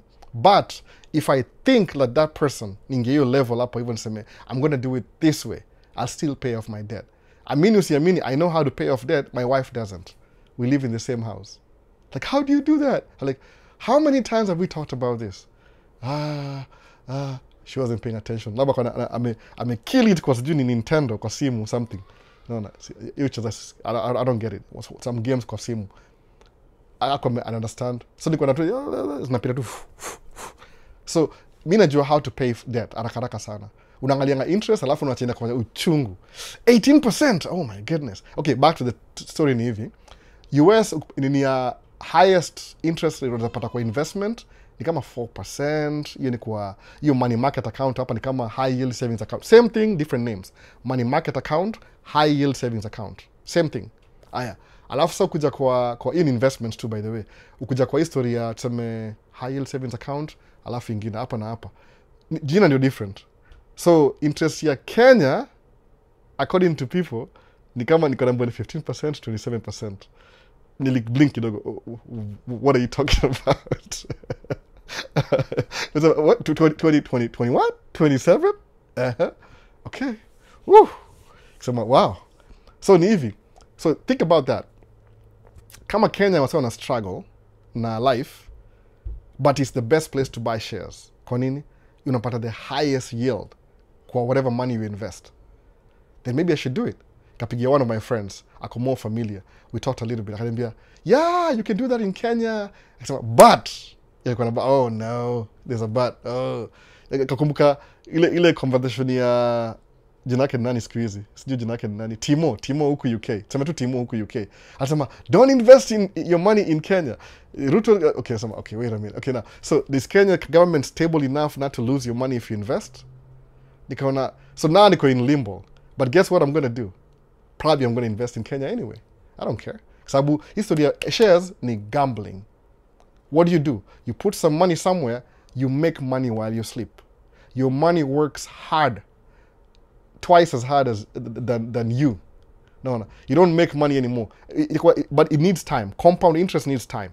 No. Time is more valuable than money. So it needs time. So I'm throwing like 1 million Kenya shillings kwa money market sahi. Alafu whatever shares is happening in Kenya. I'm pretty sure ile in terms of the future, which is unpredictable, in the long run, if things work out 15 years from now, I'll have more money than the $1 million invested today. No. Then let me sit and wait until things get better. No difference sasa. So it's a risk you have to take. You know my whole ideology. So I'm struggling. Kama kuna mtu kwa Kenya anasema hiki kitu kama naongea iko relevant, shares, niambie. Money market Kenya, I don't even know how it works, but I think it's the same thing, just different names. But to me, being the crazy human being that I am probably going to invest in Kenya. Probably. Because stocks. Alafu juu stocks, according to Akon alisema, I know that, I'm just quoting him, ipati ile gravitas. Alisema hivi, if you invest some money somewhere, like 10K, hii ndiko example. Enda Facebook yangu utaiwatch, by the way, my Facebook page, Maisha States. Kuna video kwa hapo hivyo ni podcast itoaje, nimesahau jina podcast. I just subscribe to the podcast too, nikiwatch. Alisema you can have $10 million kwa account. Alisema even the worst CD kama Wells Fargo ni bank hapa, by the way. Terrible bank. But I don't know finance track yangu ya fast. Kuna US bank, kuna hizi Chase bank, whatever, you just invest your pesa huko hivyo, 20 million. Then you earn 3% every year. You can leave off 3% if you have $10 million. Nishasema hivyo before? Yeah, I have. You can leave off interest. As we speak, there's people that I know. They don't have a job, they don't have a business, or invest 55 years ago, I think, or 50 years ago. They just leave. Anamka asubuhi na gazeti ya kunywa chai anarudi home. Oh, gari imeharibika. It's nothing. Of course, ni my grandpa sa yoko older. But you can just, with a 10 million kwa account, it gives you 3% every year. You leave off 3%. Alafu, Akon, in case you need to use a 10 million, you can go to the bank, borrow against your 10 million. Sababu kumbuka the 10 million, the 3%, it's gaining. Your money is working twice as hard for you than you're working for the money. So it's gaining some money. So if you go borrow 10 million sahi, the bank will give you 10 million against your 10 million. So you still have the 10 million growing uninterrupted, but you're borrowing 10 million. Then, akasemaje, you can even go and spend all that money, the 10 million, completely. Finish kila kitu. What's going to happen if you blow up the 10 million? All you got to get is bad credit. They won't give you any more money for the next 5 years. After 5 years, you shall recover. Happened to me too. I was blocked for 7 years. Maybe because of mini melanin, I don't even know why I was blocked for 7 years. From 2022 to 2019, singechukua loan yote ya maana. My credit was terrible. That's what happens. But you come back the 10 million, labisha grosha kwa 10 years from now, or 20 years from now. Tuipatie time, ni 3%, whatever. You can live off that. Or you can borrow against your 10 million, get another 10 million, go buy property or some cash producing assets. Now you're making this money and this money. Do you really need to work? Really, really? No, you don't need to work. Your money is working twice as hard for you. Akasema one thing ile, you can do like the YT people do. YT. Karo YT na manisha nini do. Au fanya nini? White tea boys. Au file for bankruptcy. Ina disappear yote. 5 years you go back to the bank, they'll give you money. Why? Because kuna leverage, you still have 10 million that's earning interest. If they get hold of that, come a lien, 20 years from now, they'll have a lien on that still. You know that? So, usi, don't slake on investing. Hata kama ni $10, fungua your account uanze sahi. No. Time is more valuable than money when it comes to investing. That's what's una retire after some time. But in lesson ya sahi, utaka lesson ya life insurance, tunatafuta Miss Lydia kwa TikTok, Miss Lydia. Yeye ndio agent wangu hapa. Tuko na resident agent wa life insurance policy. Aitwa Miss Lydia. Sijika yuko bado na ongezi yake, labda ata show up. No. So, 1 sesame, 2 sesame, atoke hapa. So tuendelee na Q&A by the way. I'm just trying to explain that haraka. So kuja kwa John Juma, asemaje, applied for 4 times. Shamaliza hiyo already. So kuna Len C. Hey, I'm not so strong today. I miss the DV. A woman lives to fight another day. A woman, DV. A woman, man, lives to fight another day. Don't worry, that's not a fight, Lency. Come on, man. Ni DV. What has changed in your muscle? No. You're having like self-inflicted pain. Move on. Angalia Middle East useme, I want to go see those Ferraris. Niangalia interview ya Mufatanga Muaf nani iko nini alikuwa na ule Wyclef CEO kwa Dubai. Alikuwa na podcast hivi wanaongea story. Ilikuwa very interesting. I think nimaliza juka nimaliza. You enda Dubai LNC. Uanzie huko hivyo. You make some money. Then I'll invite you to come tuseme you just come in to do a podcast in America utapewa visa. Kwa nini? You have the money. Awangalianga pesa. You can't travel when you're broke. Alafu msema nini, you don't have to have money to do stuff. Nishapatia example. Mimi nimebuy truck zangu na deni. Zote kabisa. Naona. Zote kabisa na deni. So know it all. During the day of your application, were the photo requirements at that time the same as now? Exactly the same. They've never changed. The only difference is you take the picture, you print it out, unaistick kwa hiyo application na glue, then you send 2 extra ones kwa ki pouch hivi kwa mail, alafu unaituma kwa ile Kentucky Consulate Service. Iko Kentucky, I think so, Kentucky. Been there, Kentucky. Unatuma huko hivyo. The federal government office happened to be there, consular services. Unaituma huko hivyo. Ilikuwa mostly you print everything out. Siku hizi juu ya email, you don't really have to print anything out. Unaiscan, but ukiscan iko na metadata. Inasema when the picture was taken, what ISO, what focus. Hizo vitu za kamera zote hizo. Hata niwachie hapa hivyo, I'll lose everybody. Hebu turudi back hapa hivi kwa TikTok kama ni refresh. Tuende nafaa kwenda back and forth. So leo niko na delay kidogo. Saa ngapi sasa hii? I'm back on my comments. Wow, niko nyuma sana. Niko wapi? To be honest, I've invested in Kenya. I don't have any regrets.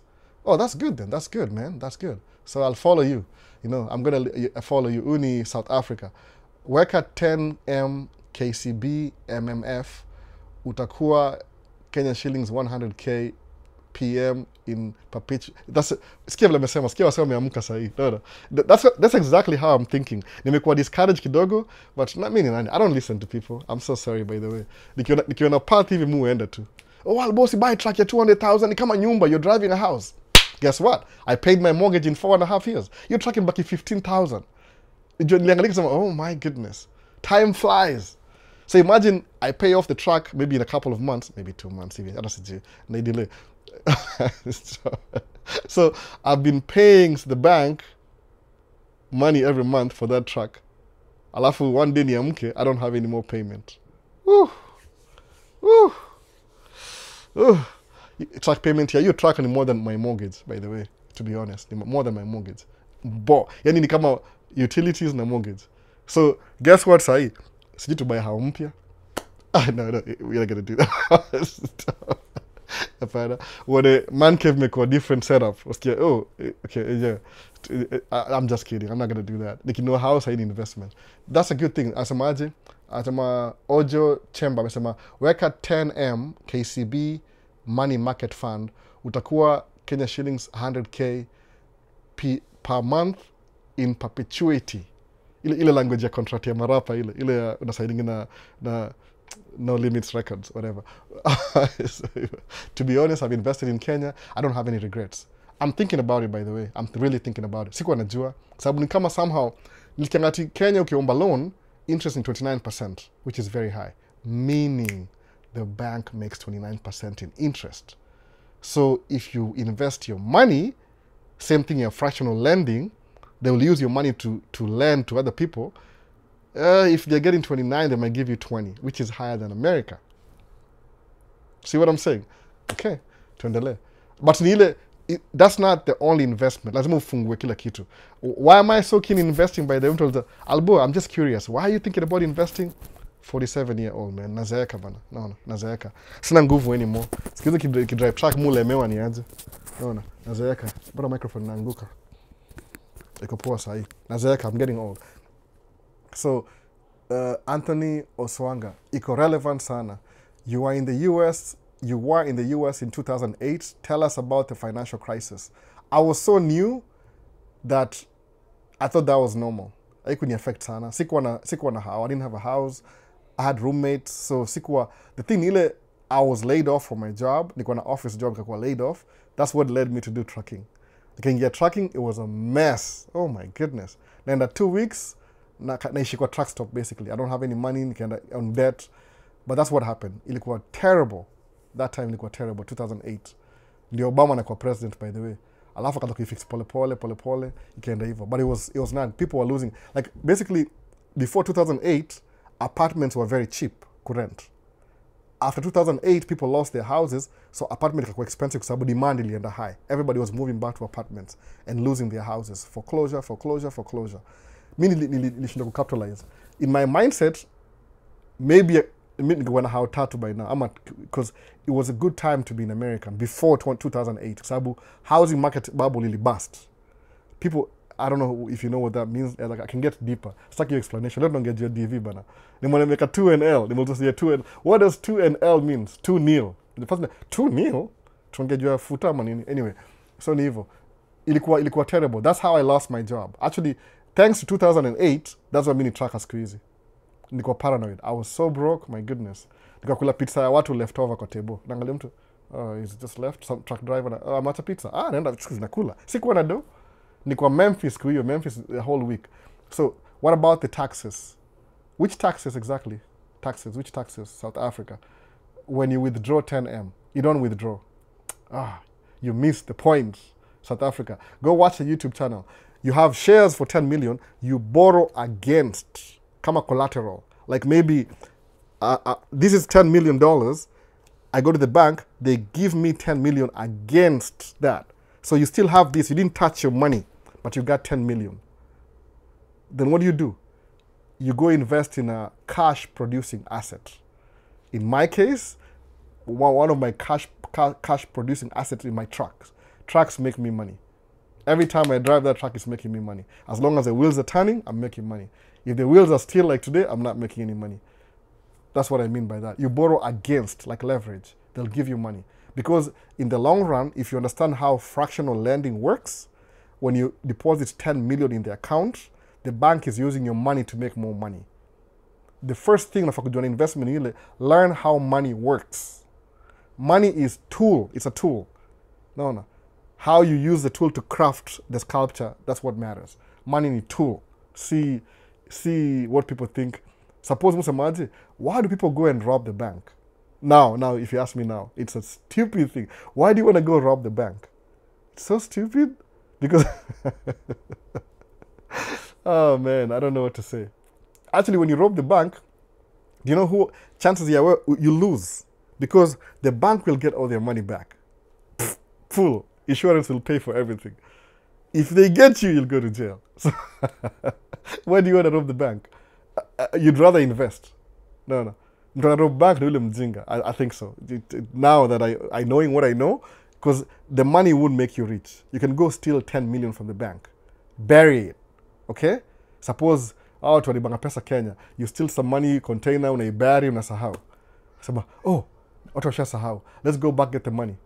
Alafu unapata money. Hebu niambie, if money was printed in 2010, alafu kaibari, alafu kuja na the same currency 2025, how are you going to circulate the currency? Because maybe it may change in design. Maybe you'll do a picture of Moi or make a picture of Kenyatta. Doesn't make you any money. The best nile, you'd rather borrow and invest in a, skill story reverse psychology. You borrow money, invest in a what? In a what do you call it? Like a cash producing asset. From the asset, you buy shares, so inakuwa full circle. Then you start circulating money. Waitanga money laundering sometimes. But here's money laundering legally. No, sababu if you have cash, it will never help you out. No. So what about the taxes? When you withdraw, you don't withdraw the 10M. You never withdraw shares. That gets to that. Mbona direction may change? Wase leo nikafikiria do therapy the 5 levels of grief. YouTube na neglect sana YouTube siji kwa nini. During the day you apply so that's back in the days. Whoop, how many I'm losing comments. Kwame, greetings Albo. Keep doing the good work. Oh, thank you Kwame. Leo niko heated ni aje, siji ni aje. Ama wasa wako na grief kidogo wala hajapata green card. No big deal, by the way. No big deal. That hasn't even robbed your dreams even 0.5%. Uko sawa kabisa. Derek Jenga. Well in Albo. Oh, karibu Derek. So kuna Edward Kamau. Sorry I'm late bro. Nilikuwa na mzae kwa kitchen helping with washing dishes. Edward Kamau na washing dishes. Hauna bibi? Oh, Corey the Traveler. Wow. Hii ni first time. Muananga Corey the Traveler kila siku. Watching from Ohio, USA. Karibu Corey, karibu sana. First time comment. I talk about you all the time. Mimi nakuwatchingi alafu sikuja uko live by the way, Corey the Traveler. Si unajua Corey the Traveler? The big YouTuber from Ohio. Mso wa Kisumu huyu. Sa karibu Corey bana, karibu.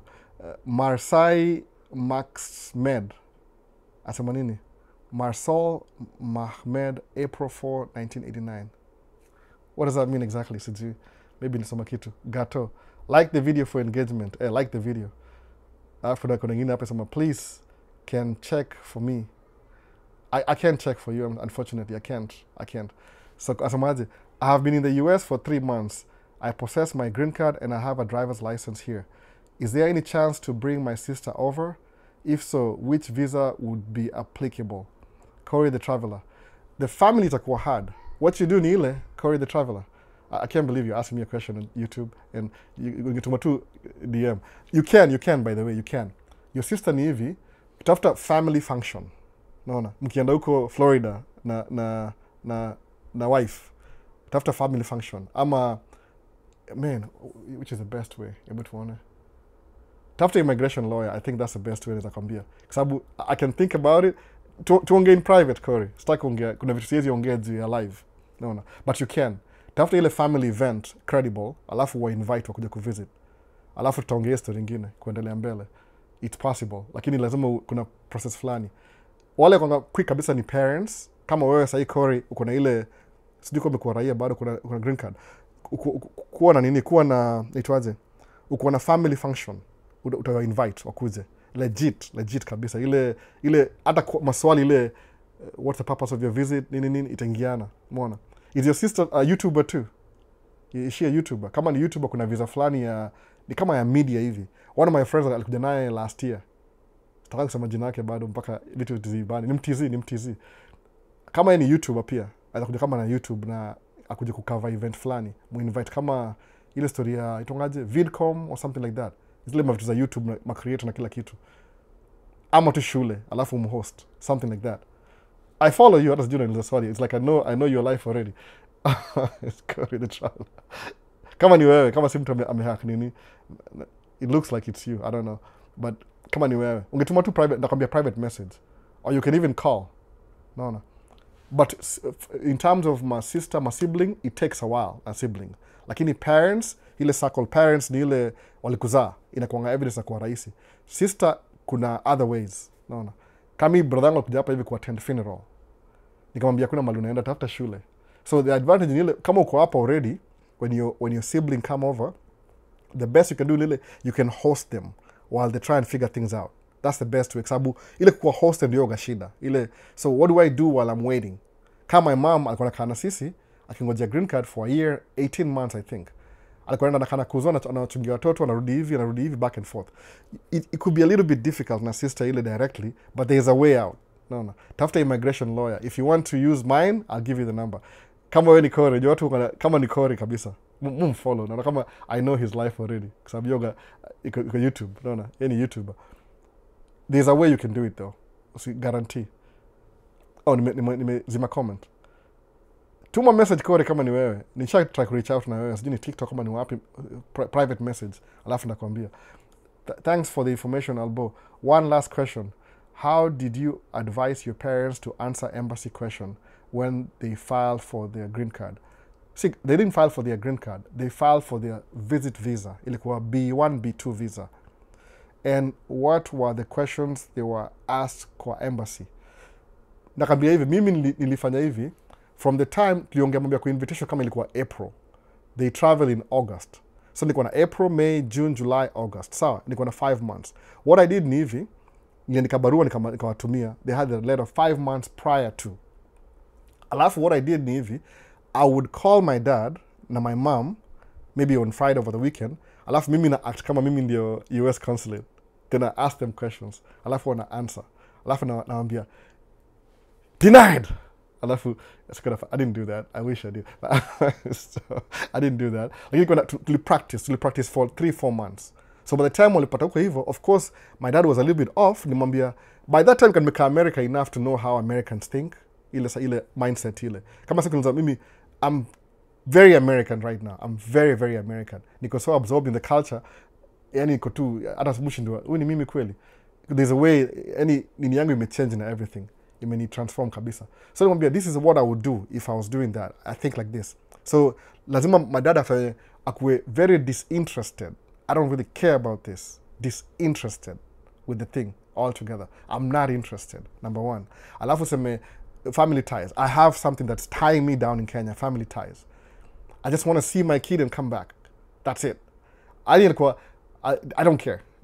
I don't care. My business, that's what matters. My mama alikuwa, oh, I gotta spend time with my daughter. So ilikuwa 2 different emotions. So I don't care. Na hivyo embassy, tukatishaongea, they did a really good job, by the way. Whew. My parents, hata sijui, wali act vizuri sana. Actually, ilikuwa real. Because my mom wanted to stay longer. My dad ataka arudi Kenya haraka. Ilikuwa kama ni, I'm inconveniencing him, to be honest. Sawa. Wakapewa visa, pop. Next thing anakuwa chukua airport. Wah! Ndio hapa hivi. Niko na 2-bedroom apartment, I think, by then. Tukafigure out, my mama kabaki, ikabidi ni move kwa hao wengine. Every time I move is because of something that changed. Then that's what happened. No. Ilianza hivyo, afu, that's what happened, pole, ikaendelea hivyo, pole. So, it is what it is. No. Unawa coach, kabisa. My brother, huyu brother iko hapa hivi Kolo, nilimcoach mimi mwenyewe. No Pro Studio, Kevo. Hey, ni aje Kevo enda embassy, nampigia simu hapatikani. No. Sijui ni artist producer. Sasa msee ni aje bana. You know, man, naongea tu juu ile Maisha stay sisi tunapenda. Hiyo ongeaje hiyo story kwa hiyo song. Hiyo ni testimony na give. No. But kile saa mtu akumhook up, mpaka anasema I give up. my brother, I don't know what to do. Ananiambia nitumie camera, he doesn't do videos. No. Albo nitumie Insta360, nikamtumia Insta360. I've never seen one video. Nitumie mixer, nitumie what I do, asijui? No. Sijui ni mindset, ama sijui ni nini. Coach wase, by the way. Na mauza niaje, mimi ni officer, I'm talking to you. Blah, blah, blah, blah, blah. Tunamaliza. No. Inakuwa ile, una act like you just don't really care. Nime creative persona, by the way. Nikuja hapa States nilikuwa introvert, alafu naongea, I talk much na watu najua. It never really helped me out. Nilikuwa so stressed at some point, I had to change things to something else. Nika switch sasa. So what do I do now? Moga naongea when I can. No. But mostly pia moga, bado niko na hizo matraces za introverts bado. Utashangaa, naweza alafu quiet. No. So utawa coach vizuri kabisa. Make sure it's a real story.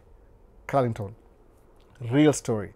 They are coming to see their daughter. You can't lie about real things. No. Ubani ile wase auchukua ile interview, sijui word gani ya Kiswahili. Cavalier. Inaitwaje Cavalier Kiswahili? Ile tu kama I don't care, it's a guarantee, whatever. The interview, by the way, the interview. No. You're trying to go to, let's say in quotes, one of the best countries in the world. I think so. I'd say so. Saa hii tumepitwa, tushapitwa already. US tuko sijui number 10 ama tukaa hiyo. But one of the best countries in the world, alafu unaenda na Cavalier. Una haraka, you just whatever. No. Don't do that. No. Chukua very seriously.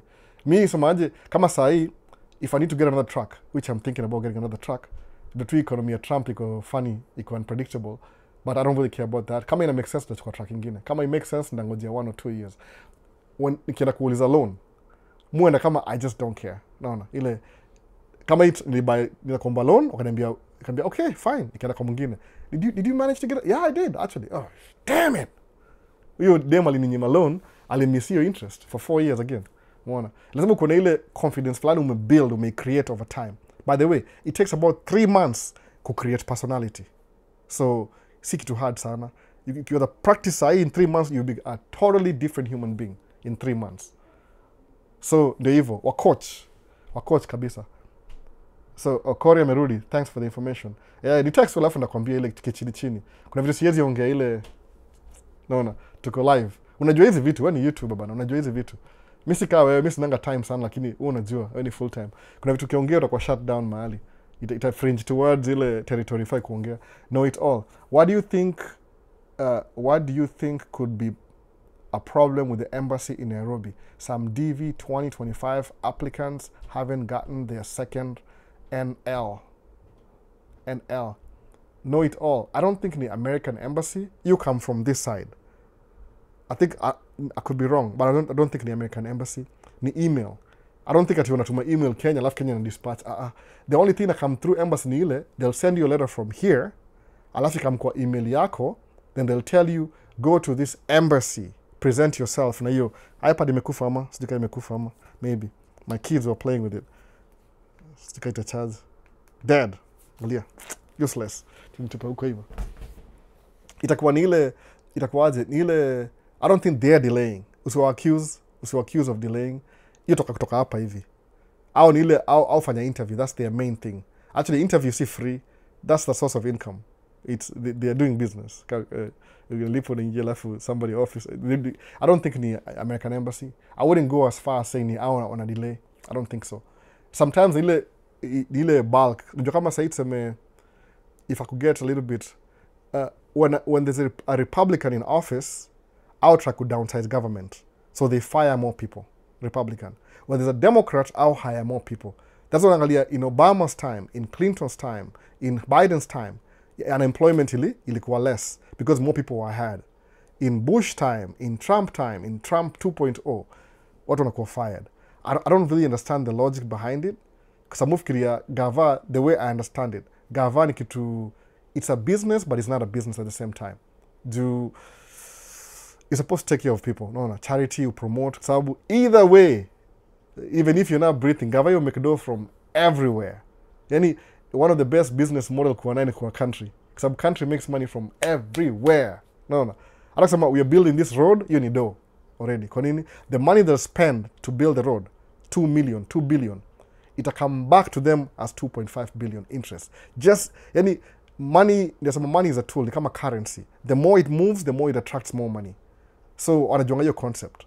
So I don't really think, sijai understand your logic bado.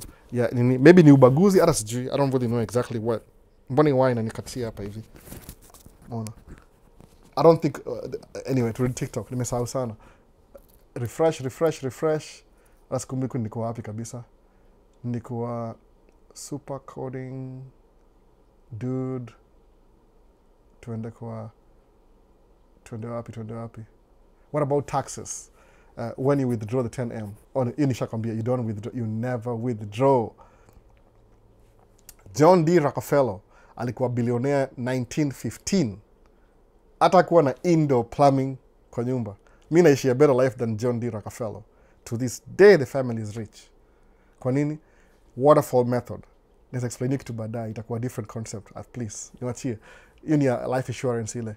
Okay, a little bit. Acha ni explain na mimi. Okay, sawa. So, nimeuza business yangu leo. I'm sick of it. Oh, I'm so tired. Ushaona vile watu doing hivi, wanaanza business, itongaje ile business ile ya kwanza ile venture capitalist wana invest kwa a new venture ya business mpya. Alafu ina build. People build their business, then they sell it. Do you know why they sell it? Kama mse wa WhatsApp, aliuzia WhatsApp kwa Meta. Meta ni Facebook. So what do? Akauzia 20 billion. Sawa, $20 billion. That's all you need, man. $20 billion. So if you start something like maybe ulianza software. Nasikia, in terms of software, sahi, ukweli kabisa, in terms of software, ile ma app na kila kitu, Kenya is number 1, by the way, in the world. Sahi. Kenya has the best programmers, ile IT. Everybody says that, by the way, which I believe it. Kenyans are very smart. Kwa hiyo mambo ya IT. People out wanachukua kitu wana push to the limits. Number 1. So if you start a company today, alafu you use 20 billion, what are you going to do? Maybe 2 things. You might decide to ununue shares za 20 billion.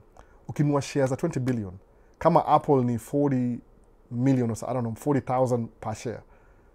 I understand everything, but really simplify. You probably will never work a day in your life again. Labda unafungua foundation, want to fly planes, ile tax write-off. Bill Gates akifly na Bill and Melinda Gates Foundation, hiyo si expense yake, hiyo ni foundation inamlipia. It's like he's working for the foundation.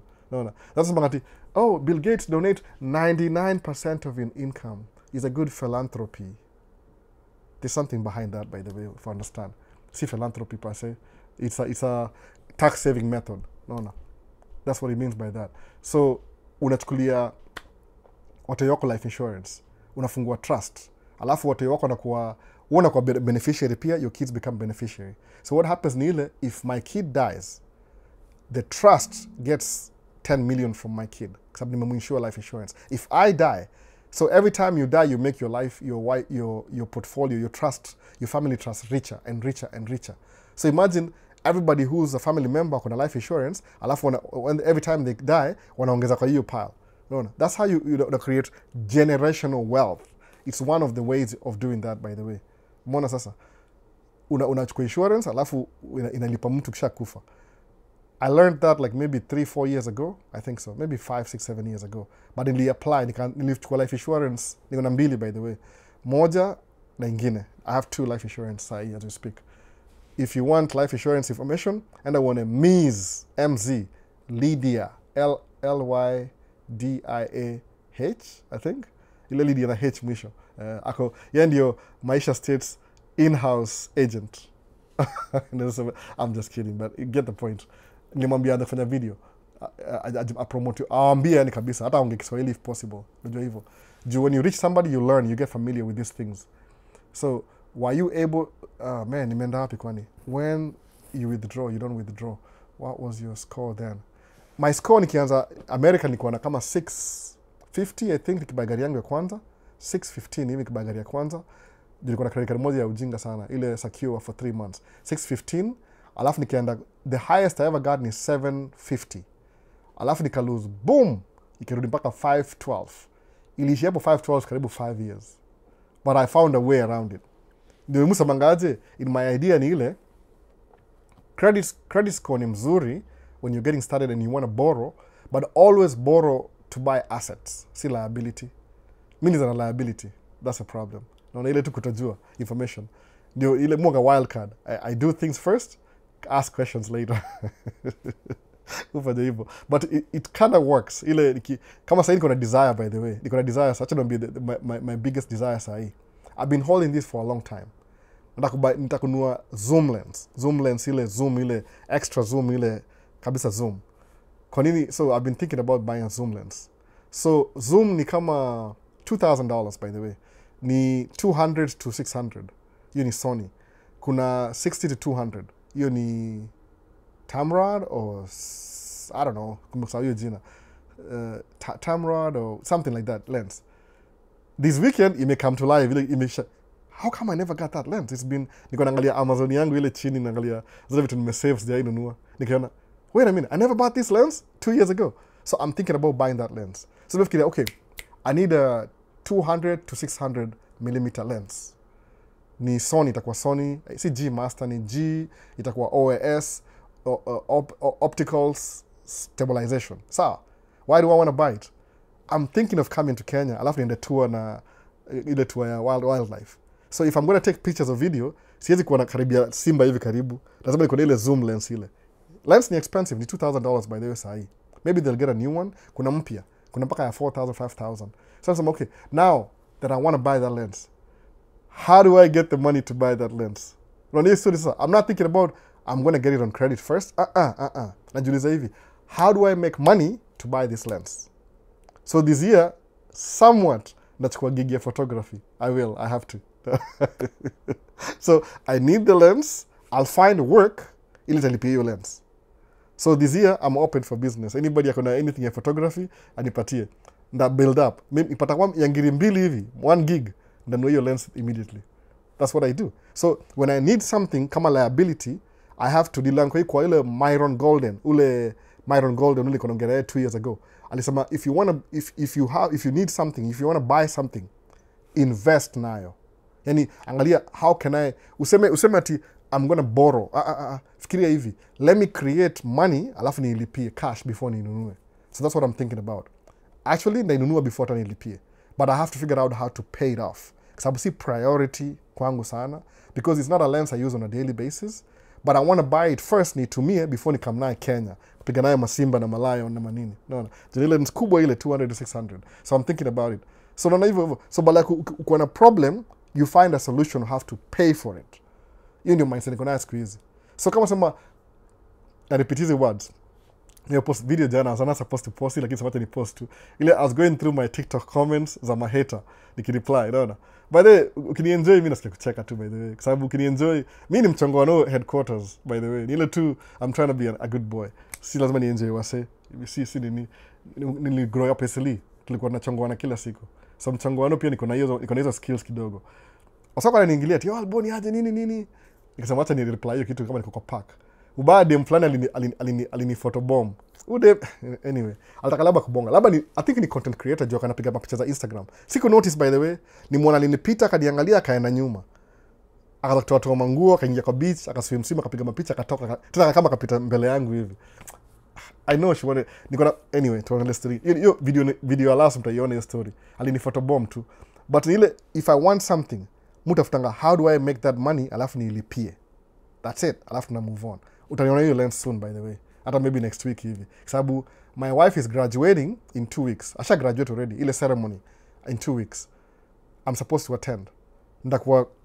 So I want to go see the hall. Kama ni nini nanunua hiyo lens before hata hiyo graduation. Nimpige picture from a distance. Naona ile. So because I want it, this year I'm open to gigs. Nachukua gigs. Either itakuwa yangu, ama itakuwa best yangu. Ile ana shoot wedding. Mimi nikuwe second photographer. Alafu labda alipwe 3,000 and lipe 500. I'm building towards. Another 500, building towards. No. Nafanya hizo job. I'll do something to pay for that. Mwanasa what I'm doing? Una find solution to a problem by actually doing something about it. Sita sema ti, woi, minister ya for dio Sony's lens hiyo nini. Inaniwasha by the way. I can go pick it up today. Lakini, I don't have the money right now. So, others they save at a 1 cent. Just somewhat in liability, ni asset, but because you can pay for itself. The last time nimenunua lens ni ile ya macro, ilikuwa ile ya wedding na piga mapicha za nini za kama ring hivi. Ile close, anyway, mambo ya camera tuendelee. tuendelee. I'm staying baki hapa nyuma. So what do you think could be the problem with the embassy? Hiyo si embassy by the way. Nakataa. No offense, nakataa tu. Who is Do? Hey Albo, how is it possible for someone akiwa hapo US to miss filing taxes? Like I know someone hakulipa for a while, ika accumulate to 70k US dollars. Hawezi kosa kulipa taxes by the way. It's a joke. If you're in business, they'll shut you down, you'll go to jail. Don't even do that. Ali neglect too on purpose. Aliamua kwa mkurutu. It's terrible to do that. No. Don't be on the other side of the law. Itakusumbua sana by the way. Ni kama musema hivi, try ile I don't mess around with anything. Sitaki mess up na polisi, na agents, nothing. I just learn the rules of the game and I play the game by the rules. Kama kuna kitu nimesahau kudu, maybe I was not aware of it. But try kusababu unajua nini? Kuna watu wengi sema hivi, kufailiwa taxes, ask your CPA. CPA ajua kila kitu. Ask your bookkeeper ajua kila kitu. The people who know taxes ni tax attorney. So atakuwa lawyer. Hata nisemaje by the tax yangu ni fascinate. If I ever go back to school, which I'm thinking about, nana ni do lawyer, nikuwe tax lawyer. Maybe that's what they think nafuata. Ama nikuwe engineer construction. Two things many attract sahi in my present life. Nikiingia shule ndakuwa construction engineer ama tax advisor, lawyer, attorney, tax attorney. Sababu hao watakuwa na more information than bookkeeper ama CPA. I believe so by the way. Mimi story yangu ya tracking sikulearn kwa CPA. CPA ni discourage. Nikienda kwa tax attorney, huyu ni best yangu though. Mumu ile chini ananiambia ni hivi na hivi na hivi alafu tunaendelea. So umsali neglect taxes ni intentional. Alifanya intentionally. You can avoid every year by 15th April lazima ufile taxes. Yali lenga tu your story. No. There's no way to miss taxes bana. Ni kama taxes ni death na taxes. Ziko very sure. Uwezi miss taxes hivyo tu. You can't. Kuna turbo tax nini every January, February, March ni everything about taxes. Unaona? So, I don't uliza Kenyan American home. Uliza Kenyan American home hiyo swali. Itakuwa swali yake juu ni CPA. If you care semaje Albo VP enjoying the gems. Naongea gems leo. Leo nimeongea mob leo siji all over the place. Karibu lakini nimekuona leo. Why did you go for the quad instead of the quint, which has more load and get more money? Difference ni $5. Ni hivi nikinunua Volvo ni quint. They had one in stock. Nikinunua quad, I was looking for another quad. Quint ni ile ina drop 3 axles. 3 axles. 1, 2, 3. Ni Roman numerals. No, si ile Arabic numerals, algorithm. Ni Roman numerals. Quad, quint. So quad ni 4. 1, 2, 3, 4. So I bought the quad because they didn't have any trucks on stock. Kulikuwa na ile slow down, ile pandemic ile slow down. Ilikuwa 2022 I think. 2023. I forgot. 23. 2 years. 1, 2, this year 25, 24. 23. Nimenunua quad because I didn't have any truck in stock. So nisemwacha ninunue truck ikuwe placeholder until we get another truck. But what happened ile after kununua truck, my wife was pregnant. So now we slow down on their business. We focus on the brand new kid. No. So yeah, she's almost 2 now. So at least she's getting older. Anataka kuongea na kila kitu. So ika slow down on their business kidogo. But the intention liko kununua quint ingine. Maybe nanunua quint this year ingine. That's why I did that. Ile tu the truck that was available. So by that time good wavy, the more trucks you have, the more money you make. Mwana sasa. That's why we did that. But it was iko intentional. Ilikuwa tu ile unaangalia vile market inaenda. So kuna Emmanuel Kipchirchir. Thanks a lot for motivating us. Oh, I'm glad you're being motivated. Usijali bana. Hii tu ni hiccup, ni potholes, ndio. Priska Zawadi. Hiyo life insurance, hiwezi trigger watu kwanza kuwana kwa familia. That's what people think by the way. You kill me if you want. No, I don't care. As long as I leave my family with money. But, man, sijui kama ninayo time ya kuongea history ya Priska. Wacha kwanza nimalize TikTok. Jini. Kuwana. Man, sijui nikwambiaje. Kuna Priska Zawadi. Ukiunderstand how money works, nasema hivyo, if you understand how money works, kuwa mtu ni hasara. Sababu kiwa mtu ni upate insurance, you will go to jail, by the way. Alafu hiyo pesa itaingia kwa familia yake. Your intention of kuwa mtu upate life insurance, haita kubenefit wewe sana. nitakwambia ini ile tu people are thinking from, I used to think like that too until nika understand kitu ina do job. Nitakuexplain, acha ni catch up na TikTok kwanza haraka. Nilikuwa wapi hapa hivi? How does score bado Elvis na ubao nasikia tumbo inanguruma. Tuone 1 2 having an insurance for okay. Man, ni mwacho na South Africa without sugar. Okay. Kwanza sugar coating. Dude, nilikuwa nimemiss your insights ajabu. Happy for you financial nuggets. Nini hiyo super sugar coating? What was your credit score when the bank blocked you back then? Haikuwa mambo na credit score, by the way. My credit score was good. Ni ile sikuwa na experience ya kampuni ilikuwa 1 year old. That's why they said no. Nilikuwa nimenunua, ilikuwa I started get along, ilikuwa 2013. Nimeanza tracking 2008, by the way, after I was laid off. August hivi. Nikaanza tracking September, October nimeanza tracking. Swift transportation. 8, 9, 10. 9 mwisho hapo hivyo towards 8, 9, 10. 2 years. 8 to 9, 9 to 10. Yeah, 10. 10 September, when my daughter was born, nika quit to drive over the road. Nika come construction. I was driving my friend's truck. Alafu 11, nika drive yam Nigeria. Besti yangu ito Basil. Very good friend of mine for so many years. Alafu, yeye amenifundisha kila kitu. At least most of my foundation in tracking, I learned from Basil. Ito Basil, by the way. That's his name, by the way. Ni Nigeria. So, 11, 12, nikanunua truck yangu. Na loan ya $10,000 from the bank. So, 13, I tried to get a loan ni upgrade truck yangu. Walisema no. Kwa nini? Kusema, you've only been in business for 1 year. Alafu kumbuka 12, ilikuwa nini? 11 sikuwa LLC, ilikuwa sole proprietor. Ilikuwa Albert Tracking, mimi, yani the company ikuwa company officially, ilikuwa tu mimi. I was just, kama ukienda ufungue kiosk hivi ununue. So, ukifungua kiosk, wewe una business, wewe tu ni sole proprietor. The business is you. Ndio kwenda file taxes, ndio, you go talk to a CPA, nikana kuongea, akaniambia, so what do you do? Kambia, I do tracking. So do you have an LLC? Nikamuza, what is that? Nasikia story. Uni elbow. Muda hivi kwanza, alafu na mess up, alafu na figure out as I mess up. So trying to buy a truck, nilikuwa 1 year old na LLC. Haikuwa na record yoyote mzuri. Ilikuwa tu I was getting money, I didn't even know how to pay taxes. So, but what happened hivi, when I lost money, lose money, ilikuwa 2000, hiyo mwaka sikumbuki vizuri, but ilikuwa something going to happen back then. Wakani reject, by the way. Nikatry a different bank, wakani reject. Everything ilikuwa rejected. Sababu sikuwa na enough history kwa business. Ndio kuliza kaniambia, you need at least 2.5 years in business, ndio tukufinance a bigger loan. Kusema, oh, okay. Like how much is big? Kusema like 40,000. Truck yangu ilikuwa 10,000, ilikuwa 1985. Very old equipment. Nikaona, what I'm gonna do, nda hold on to this. Mpaka 2.5 years nirudi back kuboro. Ubani ile, that truck was a piece of hiyo jina nisako isema. Ilikuwa inaribika every week. Because ilikuwa old truck syndrome. Mara ni ile, mara ni hii.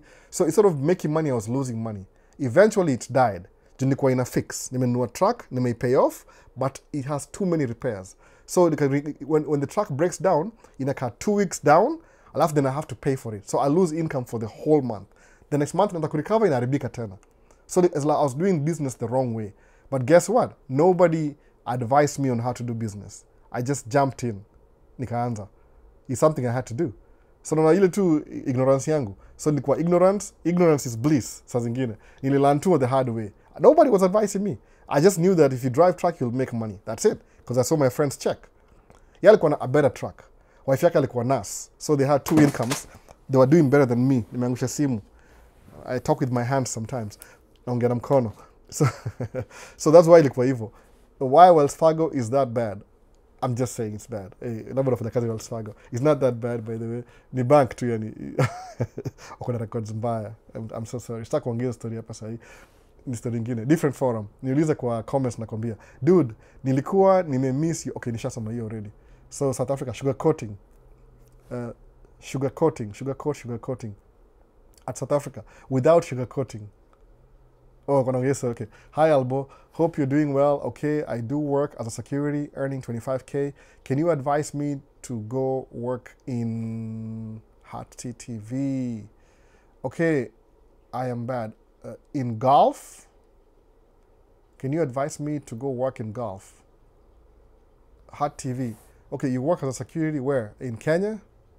Yeah, please go to golf. You'll make more money. Your life will be challenged. You'll be stretched out and you'll have your survival instincts on. The reason why I'm going to work hard is because nimejipata kwa predicament sana. maybe it's not the best advice. Musema hivi, now it depends with your threshold. How much of like, can you handle depression? No. How well do you handle depression? Because I've been a jogger, nikanambia madhe kuja kwa house azini nakaa chini nalia nalala. Life imeni. Nafajikumbusha, wait a minute. Stupid me. Nilikuwa Kenya nafanya job inda. Mshahara ilikuwa ngapi? Unalipa 25k. Mimi nilipanga 11k back then. Ama ni 9k. Nilikuwa pesa itoshi kwa mwezi. So niko US alafu na complain. And I'm driving a car, my own car. Pana. So there's something kwa hii maisha. There's something I don't know. Kwa jambo hivyo. There's something that I don't know. And guess what? To this day, I've never figured it out. Nisha figured out most of it. It's hidden in books. Start reading books. Take your time. So, kusema, why am I crying over stuff na niko hapa States? Kuna msana wish angekuwa States sahi. Mwona, kama Guru Visuals, Photoguru. Akuja hapa ingia Hollywood. Kwa sababu Guru Visual ajaoa bado ako single. So, ingia Hollywood kesho. Aende afanye kwa restaurant huko, afanye camera crew. Man, it's so easy. I didn't even know those things, by the way. So, that's why I'm evil. If you're 25k and Middle East golf, you'll make more money. Itakuwa rough in the beginning. But that's anything good in life, you have to work hard for it. But what's your threshold ya kukula ngumu? Think positively kama mimi. Sometimes mukula ngumu na try kuiforgo. I have my own ways. So I don't know. If you want me to tell you my own ways, ndakwambia. Mukula ngumu alafu nasema tu breeze through it. No. Alafu ina work out. Ile threshold. There's a way. How did I get nikisoma book sometimes? Kuna book nimesoma mob sana zimenisaidia adapt some mechanism. Mona. Kama nikuwa stressed up, stuck kwa house sana, I'll try and be out there more. So one of the things I've been saying kuwa stressed up less ni YouTube. Skill story ni YouTube. Because every time I have space in my mind, I need to edit some videos. I need to make some videos. I need to talk about this. Kuna ile list years left my objective. So because I'm doing YouTube, nikama free, but YouTube is my therapy sahi. Jana nilimake video. Last week nilimake video. Sometimes the videos kwa gizna make it. I'm so sorry and I apologize. But maybe one day mtaziona. One day. Make video. Alafu, the more I do it, the easier it becomes. Kama jana ni kwa St. Paul, kwa Mississippi. Nika make video jana, lakini aunge fly drone juu kulikuwa na airport mbili ziko karibu sana. Ile, kama airport hizo fly hivi, na hivi, huwezi fly drone hapa juu, unaweza mess up plane. Hata ile 400 feet, allow kabisa. Sasa, one day ndakam nichukue hii view. One day. No, I don't know what I'm going to do. Nachukua license part 107. I'll pay for that license ni fly drone huko. Kwa sababu ni park moja inaitwa Harriet Island Park, St. Paul. Iko next to Mississippi. I made some videos, mtaiona maybe 3 weeks from now. Juu kuna zingine sija post bado za lake pia. They're coming, ni edit. So you need keep busy. If I can't read a book, so then I need to read a book. Ndachukua ile audiobook, alafu nivae zile ma earphones zangu zile ma earphones, niende kwa park nianzie hapa ni park gari. Unazunguka hiyo lake hivi. Ni kama 3.2 miles. By the time I come back, nimechoka, nimehema, nimesikiza podcast, nimewasalimia watu kusalimia by the way. Hey, how you doing? Oh, good. What? Unasikiza naona. Umeongea na strangers, wamekuingiza conversation, stress imeisha. Alafu na drive home. Naingia home. Where were you? No, wife. Nasema I'm happy, shauri yake. Wacha tu atoa stress yake anyway. Maisha yanaendelea, naona. Alafu nakaa chini edit video moja, nasema at least nimeaccomplish video. Moga na video mob than jana nimezi-move. Kuna zile nime-move. Man, I can't keep up. Ukweli, I can't keep up. So moga na make a video. Hiyo ni one of my strategies. I'm thinking of, kama nisema kwa park, sema nimepaka kwa park. What do I do? I'm resting, nimalize hiyo lap yangu, niko halfway in. Let me do this. Wacha niangalie TikTok alafu ni answer questions. Nikakaa chini. Ilikuwa last week by the way, on Wednesday hivi. Mvua ilinyesha asubuhi, na ule manyasi imeza kwa green. Mvua ilinyesha asubuhi, leaves jamea bado, but maybe one more week. Kuna video ya last week niko kwa lake pia. So, they post maybe this week ama next week sijui. if I get to it. So leo nitoa stress ni ile you have something to do every single time. Your own schedule. I want to learn about this, I want to do this, I want to do this. So every time uko na ile space, ile uko na few moments, there's something that's keeping you busy. Sababu kuna kama sahii ni Blenny Spring, kuna kasho nilimiss jana kasho. Last week nilimiss kasho. Kwa nini? Nilienda safety meeting ya e-tracking kampuni moja itonga MNJ. So nikamiss kasho. Nimemiss kasho 2 already. One inakuja maybe in 2 weeks again. Weather imeanza kuwa poa. So there's all those activities over the weekend. Nafaa nienda kwa mother-in-law Ocha huko hivyo ilifuatwa ende leo. Nikasema mimi nilikataa by this. I can't. I gotta talk to my people. Ati why? So are they more important than Kambia? Listen, lady. Kuna wasa wajapata green card. No. Lazima tuongee na hao leo. Lazima tukuwe na therapy session. No. Tuambie wasi msijali. I'm just reminding you about it. Don't worry. It's no big deal. Okay, miss that. Don't worry about it. Come on. Labda tu ni ile, that's the next step. You tuni umeskip hiyo ndio upate hiyo ingine. So don't worry about it. Ningekuwa nimeenda leo by the way because no way. No. Mother-in-law amenunua nyumba. She bought a property. Next to akona nyumba hapa. The family that was her neighbor, najua kama yani itongaje ile self financing. Ile wanakuachia nyumba alafu wanalipa pole pole. Something like that. Ile self financing. I don't know how that works. Very good deal by the way. Ampata kama sijui how many acres. Now I'll show everything. I'll show you everything. Don't worry. Mkisahau niulize nawaambia. Ndashika drone fly property mzima ni muone. Haitakuwa fancy ni ile farmland. You're supposed to go there today ama next week. Juu wanako hapa for mother-in-law wangu yoishi Colorado. But you was badoke from Minnesota. So anaishi na madhake Colorado. But amenunua property hapa rental. Guess I'll tell you idea ya kununua rental. Mimi, no. The black guy from Africa. Kweli kabisa sijui. Yaani Mungu angesikiza vitu, aniangalia, alafu anafanya. Alafu asema, okay. No. Alinunua property. Naambia, have you retired? Yeah, retired kwa sasa. Buy property. Don't sell your house. Keep it, rent it, buy another property. Sasa property ngapi? 2. Huyu ni mother-in-law by the way. Sijampatia do yote. So wanasikizanga hizi vitu, wanasikizanga. Na before ilikuwa, my daughter married some guy from Africa. Hakuwa na idea bana. Ajui Africa ndio, okay, anyway, I'm getting too deep into this. Tuendelee. So, hi Elbow, I hope you're doing well. Okay, I do, okay. Security, and the Middle East. Okay, I am bad.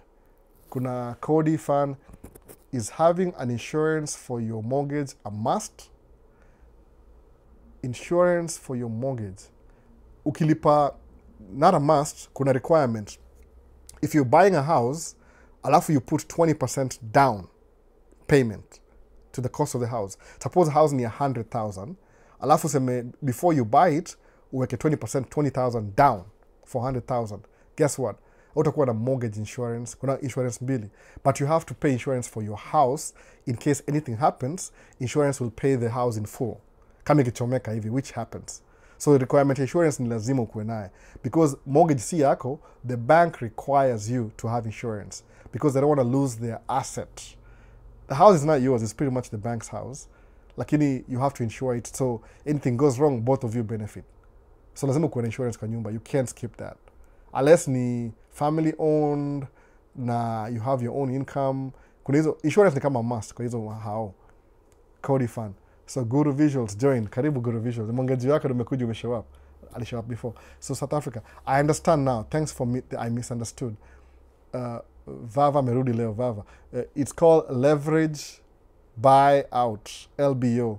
Leverage buyout. Ndio hiyo basi hiyo kuget do kwa your shares. Spend money to get money. That's true. You have to spend money to get money. Seminars most of the time. South Africa. So Corey the Traveler followed the live creator. Okay. I'm follow. Mimi follow. Ataona hivyo. Ako ananijua. Filing for F130. Uni F1 South Africa filing for I-130. Uni immigration mesa I-130 ni nini exactly? I'm trying to remember. Sijui uzuri. So South Africa host in the US you must show off in order to be respected. No, you don't have to. You don't have to show off. You don't have to.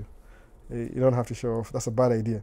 Only Albert shows up according to some people from TikTok that I'm just showing off. So I'm not really showing off. I'm so sorry, man. You know, I have what I have. I am who I am. These things mean nothing. Material things mean nothing. My objective in life, if I die today, musema hivyo nikikufa leo. Oh, nimesema hiyo jina. Damn. Nikikufa leo, nataka watu wangu wa benefit na life insurance. Ile generational wealth. Like, my death is their gain. Hivyo, hiyo story kama hiyo. Man, nimesema twice. Tunyamaze. So, last time nilifungua juu hiyo story. So, tuendelea kidogo. Nasikia tracking bees imekuwa mbaya. How bad is it? Sijui. Ina slow down juu economy. Unajua, it depends na president. So, Trump akona a new policy. Si kama ile.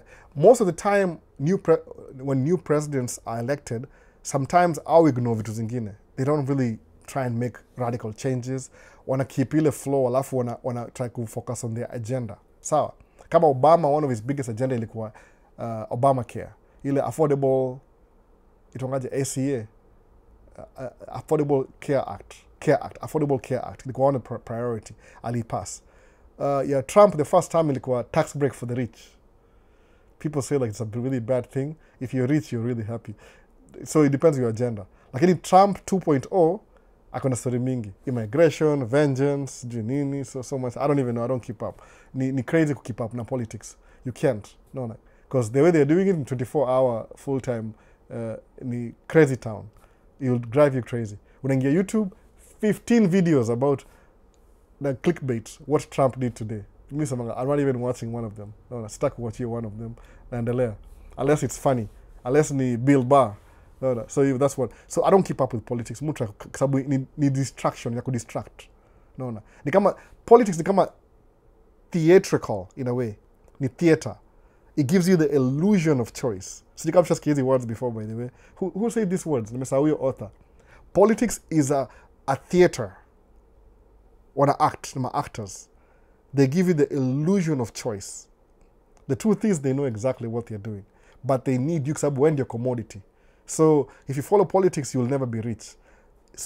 Focus on your bag, basically, making money. See politics. If politics make you money, then focus on that too. I don't know. Me feeling very weird.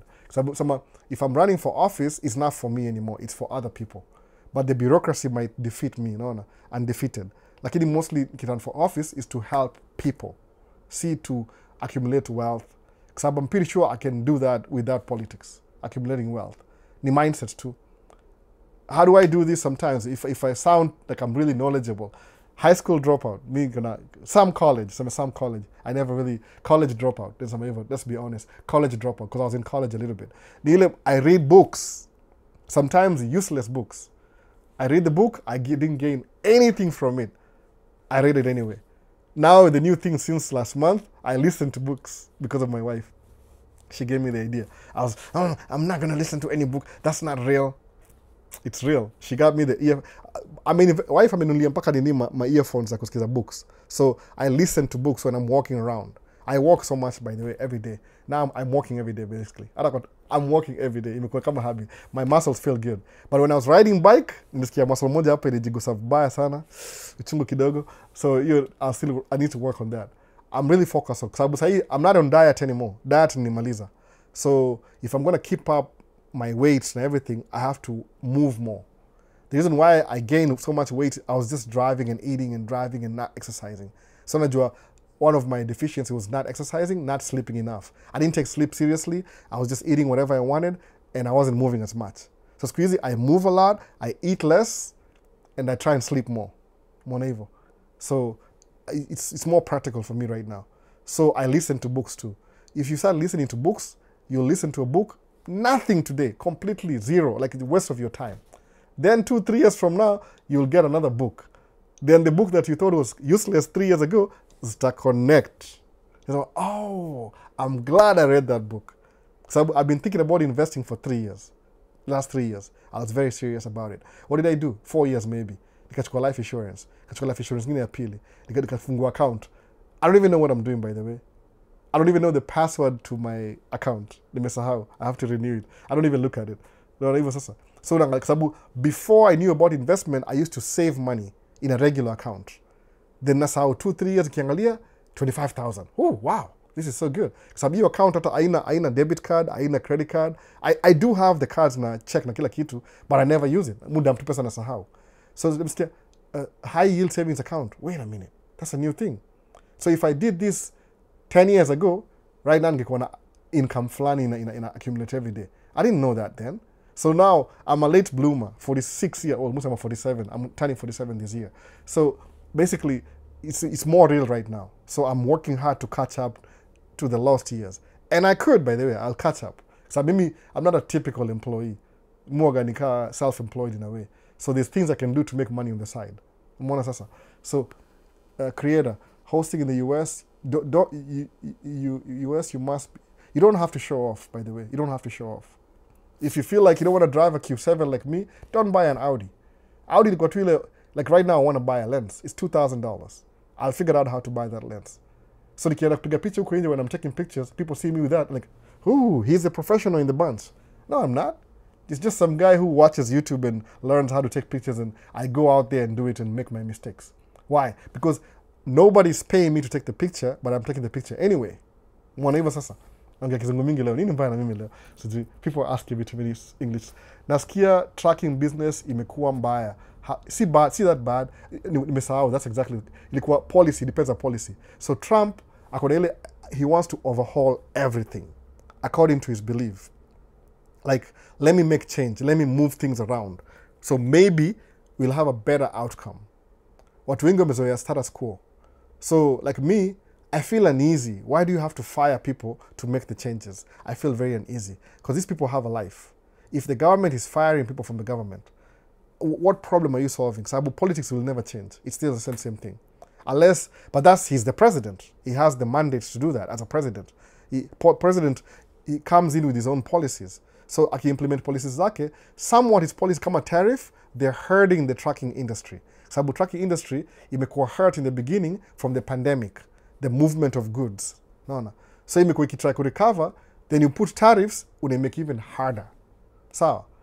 Lakini Mungu ndio kitu moja, nimesema before, over and over again. No human being is perfect. A lot of human beings that you think they are perfect, wako incompetent, wako kawaida tu. You might think in your illusion that they are good, they know what they're doing. I don't even know what I'm doing half the time. I just do it anyway. Then I figure it out as I go. Kani mimi example, my own example. I don't really know what I'm doing most of the time. Muifanya tu, I just start. There's a book that I read, Samaji.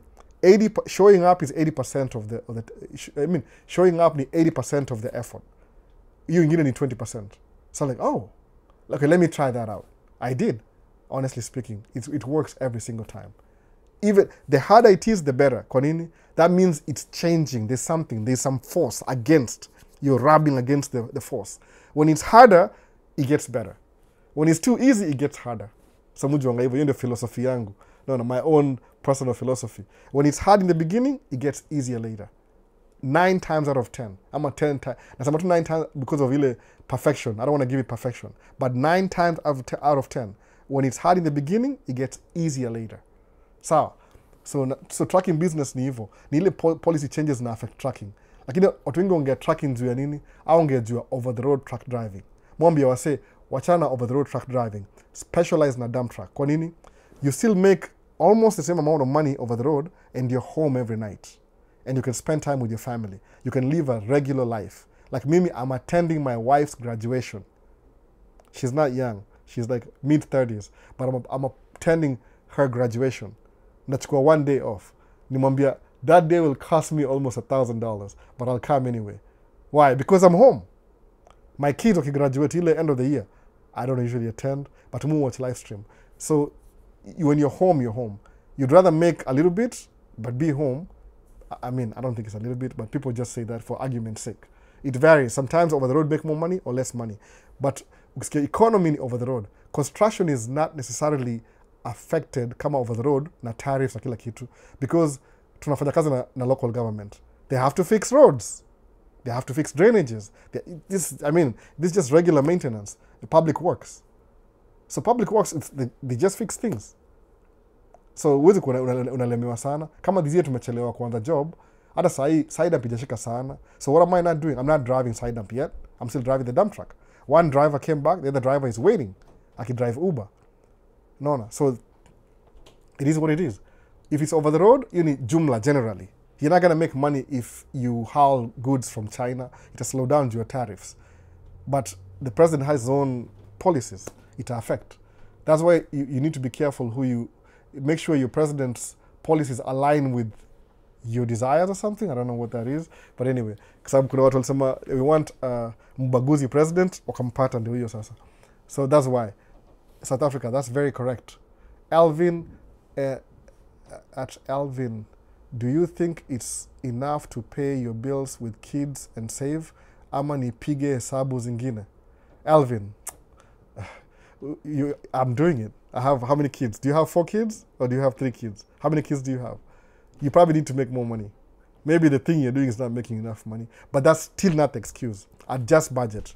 Some of you kitabu itwa, I will teach you how to be rich. Don't even read it. Go listen to it. I think I don't know how much for Audible. I'm using my wife's account, so sijui how much. Alini influence. So anyway, I don't know. I'll get my own though. I'll get my own. Ilikuwa idea yake. Soma kitabu, I will teach you how to be rich. Iko wapi yangu? Nishamaliza kusoma so sina anymore. But I have the hard copy too. You can invest with kids. You can still do it. Don't give yourself excuses. At $100. Forgo ile coffee, every week. I don't know, whatever. But read the book first. Read the book. You can. Usijipatie excuse. If you're making less money, then you probably need to make more money. Maybe. Mi naongea confidently na niko na deni. Anyway, so how does the score operate for someone who has never been in the United States before? Unaanzia, the credit score is like, it's a social credit system. There's things you do that build it. So I don't know how to explain. It doesn't work if you've never been here. So when you're new, brand new credit, they might give you access to credit because you're neither good nor bad. So itakuwa mtu chukua kama secure debt. Ile if you need maybe to buy a car, you'll have to give them a down payment or something, collateral. Then over time, because credit is built by time, it shows them how you pay off your debt on time every month. How you use credit, basically. If you use it bad, you have a low score. If you use it good, you have a high score. Maybe more than over 800. So I don't even care about it anymore. I use it when I want, but mostly everything is set up. No. I don't think there's anything I want to buy with my personal credit right now. But maybe I will. I think the last time it to me personal, it was 2 years ago. Those things may drop already. So that's, you build it over time. Just go look it up. Look it up na ChatGPT ama DeepSeek. What brand are you thinking of buying? It depends on the brand and the equity on the camera. I'm a Sony shooter. I shoot Sony. G Master. I'm a Sony guy. Everything Sony. Why? Convenience. Like I've been doing Sony for the last 4 years. Before I was Canon, but Canon ilikuwa before ni and full frame. Ilikuwa APS-C. So right now I shoot Sony. So I'm buying the big white lens, 200 to 600. It's about 1800. I have it on my, let me show you. I have it on my, I don't want to dwell on cameras by the way. You need, camera ni ideology ingine. Where is my list? Tuangalie. Since you're asking, let's see. Iko hapa kwa list yangu ya nini, save for later. They click hapa. Then this lens is what I'm thinking about. This lens right here. Yeah, mwezi ona. Unless niake away from the light. Amwezi ona. Hiyo lens hapa hivyo, Sony lens. Ndio hiyo imefocus hebu. Hide my eyes. Where's the camera? Right there. Ndio hiyo lens, yeah, white. You need 200 to 600. It was Sony 200 to 600 millimeter f5.6 to 6.3 G OSS optical telephoto zoom lens, white and black. $1,800, $899. No, $899. There's on anything. Am I covering my face? It's expensive. It's on my list already. I don't want to finance it. I want to find something, take pictures, then pay for it. So in case I come to Kenya, I can take lions and tigers and bears. Do they have bears? No. The big five. What the big five? Lion, elephants, hippo. I don't know. Giraffe, zebras. What's the big five? I don't know. Anyway, you guys know better. So TikTok. It's the Sony. I'm a Sony shooter. South Africa. Even you can be a cameraman person at your FaceTime and attend the event like weddings, etc. I do it already. South Africa, you don't really know me. Go watch my videos. I'm a big camera nerd. I have like, right now I'm using 4 cameras right now, plus the cell phone 4. So I'm a big camera guy. Go watch my videos. You'll see that. So South Africa, that's a good idea. It's about sacrifice, exactly. No shortcuts in the United States. Some people get shortcuts, by the way. Some people do. Like if you're a lady and you're pretty and you marry a millionaire, you just become rich. If you're a guy and you're not pretty and you marry a lady with 3 kids, but the husband was a millionaire, jackpot. That's very rare. So that's it. Kwa na mama ni ngumu sana. 9 times very si possible. No. Big 5 ni leopard, elephant, lion, buffalo, and rhino. Exactly. So I want to take pictures. Like, hey, Mr. Lion, come here, come here. Nichukue kama hii lens yangu gani, nichukue ile 16-35. The lion will eat me first before I take the picture. But kama uko na 200 to 600 from a distance, lion, come here. Nothing. No. I'm buying the lens so I can convince myself to come to Kenya. Exactly. In your blackmail. I'm preparing my mind to come to Kenya, basically. So Priska, life insurance. Priska, I'll get back to you. Priska, na life insurance. Linkstone Asiago, albo mimi ndio kuingia sahi. Unani huyu? Peter wa River. Nimeingia sahi. Karibu bana. DJ Voicey. DJ. UTA. Alafu kuna TEU. DJ sijui kanina scream DJ Voice. DJ Voice hiyo mix kwa TikTok. So nikisikiza ngoma zake mimi ndo mkono nje nikisikiza ngoma yake. So ukiona DJ Voice nakumbuka hiyo ngoma yake akimix. Okay, bye. See you later. Wanaishia wote. Call me when you're done. Okay, I'll call you. So who is due? Inakuanga who is Sido? I'm on Sido. Who is Sido? Or who is Sido? Okay. Oh, okay, so who is Sido? Nimeelewa sasa, who is Sido? I've heard that there's a time kulikuwa na second draw ya DV. How does that happen? I don't know, by the way, I don't know. Mimi naangalia tu website alafu I go with what it says. Kwa sababu kumbuka kitu moja, who is Sido? Sometimes unajua saa hii, wacha niseme hivi, if you're a content creator, for example, the last 2 or 3 days from maybe a week ago, everybody has been talking about DV. Kwa nini? Hiyo ndio trending saa hii. No. I don't keep up with the trend. I'm terrible at trending. I'm terrible, by the way, at trending. I don't. Sabu, most of the time I'm busy making money driving truck or running the business. So I don't really keep up with the trends. I see them though. Nikiangalia. So the most things I trending ni mambo ya DV lottery. So if I'm making videos and I need views, what am I going to do? Just in case, just by the way, either two side on. I'm just giving an example. What I'll do is this. I don't kiss my wife in public, creative Jenny, I don't do that. I've already kissed her in the morning. She asks for kisses in the morning. Anyway, speaking of which, we did that already. So, answer, you didn't kiss your wife goodbye. Okay, she's gone already. Anyway, you DV lottery. So if I make content, DV lottery sahi, it's trending. I'm gonna get views.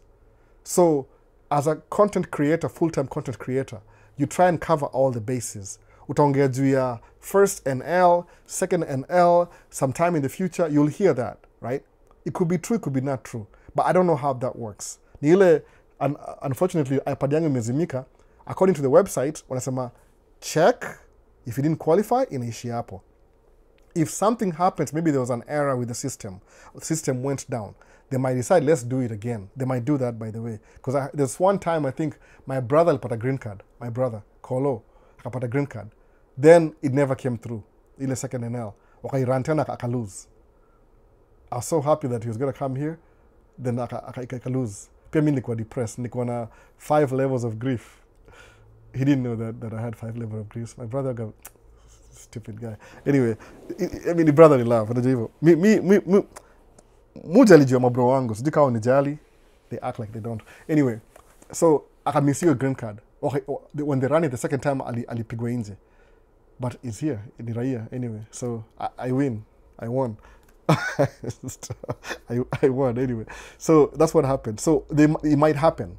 But if I'm creating content that try kuweka hiyo pamoja, alafu ndio work out eventually. Sasa, so niko na hiyo swali ya Priska nimeignore kidogo na ikamia baadaye. I'm trying to finish up hizi maswali zimepile up sana. Kuna Sido, so ndio hivyo. They might. Ama is copy the content, sensationalism. So Haley Solomon T confirmation number, date. Oh, I can't file it for you though. I don't want to check for you. Your personal information, I don't want to do it. Please. To me, do it on, what do you call it? Do it on, I don't want to do it for you. I don't want to touch anybody's. It's illegal. You check it yourself. I don't get myself into people's stuff, personal. Leon favored. Greetings, Albo. First time DV not selected, but we'll keep on trying. Good. Ngojea 1 month Leon, piga picha, get ready for September. Alafu uanze tena. Alafu pia kama unakwenda mahali outside, enda Dubai, kuwa na travel history. Alafu pia jaribu visit visa ama student visa baadaye. Naona portfolio lazima ikuwe diverse. I'm using portfolio kama word investment. Diversify your portfolio. Apply green card, apply Dubai, apply UK, everywhere at the same time. Because you know what your goal is. You know, what does rich mean to you? So, fanya hivyo. Master Gabu. Albo uko aje bro? Niko poa kabisa Master Gabu. Vipi bana? Asemaje, long time without talk, but now I'm back. Karibu sana. Sijaingia side bado, kapijenga wase simu. Sasa niko dump truck. Dump truck tunataka tu hapa tuna dump, tunarudi, tunasema who works these jobs? Hata kuna time ya kuongea kwa simu bana. Anyway, they get time to. Long time without talk. So tutaongea tu Gabu, sijali. Nikiingia kwa side pia tutaongea. True, Sony has great colors. DJ Voice amekubali Sony. Muona Canon has better colors than Sony, but I'm a Sony shooter. Ni affordable. Naona. Okay, I make dough when I'm willing to spend my disposable income, narudi back to Canon again. Mupa ile kala Canon. Ni kama ya GoPro. GoPro na Canon zinafanana kidogo, but DJI na Sony zinafanana. So I'm switching to DJI. Naona kuna DJI leo. Leo natumia the whole thing. Naona DJI. Niko na microphone mbili leo. Ile nyingine uzimika. Moja ndio hii, nyingine ndio hii hapa hivi. Amuoni hizo nimezificha. Ndio hii hapa, acha niwashow. Nimeificha. DJI ndio hii hapa. Just in case ndio hii DJI microphone. Alafu kuna nyingine hapa. Natumia ile ×2 nimeweka hapa. Tuifiche anyway. Hii ni trick. When you're doing podcast, stick DJI moja kwa microphone. Backup audio. Nilan kwa Think Media. Omar Akatari. So Sony has good colors. The new Sony's like A74, A75, ile FX3. Complicated camera. So they understand bado. Anyway, uwe tuaje uninterrupted podcast. Ni aje Albo, ni Tito hapa. Oh, nimekuona, tumemwana ma message tayari. Anza your podcast wewe. Na you watch, anza your podcast. Na make it interesting by the way. Anza. Wewe anza. Acha story mob, wewe anza tu. Tutaiwatch, to support. Mu watch kila kitu. Na you watch mimi. No. Anza podcast. Uninterrupted podcast. Know it all. Which laptop do you use to edit your videos? Know it all. Mutumia ni HP, ni ya wife actually. Niko na HP naitwaje? Kuna Pavilion na kuna what's the other one? Pavilion ni ile middle tier, alafu kuna ile top tier. So my wife's ni top tier, yangu ni middle tier. So but yangu ishakuwa exhausted. Niliongeza memory, I don't use it for that anymore. Iko kwa master bedroom. But because you have a brand new kid, I don't even look at that computer anymore. But hii live stream ni MacBook Pro 2008. It's still holding up. No. But naweza nunua MacBook Pro ingine. But mutumia HP. Ile kuna ile 3 in 1. Iko na screen, alafu na keyboard na mouse. Ziko wireless. Because ni very big screen. Ni kama how many inches? 32. Because you want to see. I can buy bigger, but it's my wife's computer. Ile mutumia ku edit. So because it's my wife's, nime-upgrade mara mbili since she bought it. Nimeongeza memory na speed. So but it's still editing really, really good. Naendelea naye. Na more it 4K. Anyway, everything 4K. That's what I use. Ni HP Envy. What is HP? Please, hata sijui tuangaje. Acha niangalie different types of HP computer. HP 2-in-1 ama all in one. Takambia jina sahi. HP, what's the name of the computer? HP, sioni hapa. Elite, all Envy, kuna Envy na kuna middle tier na top tier. So mine ni Pavilion. I think I'm one of the two. That's what I use to edit.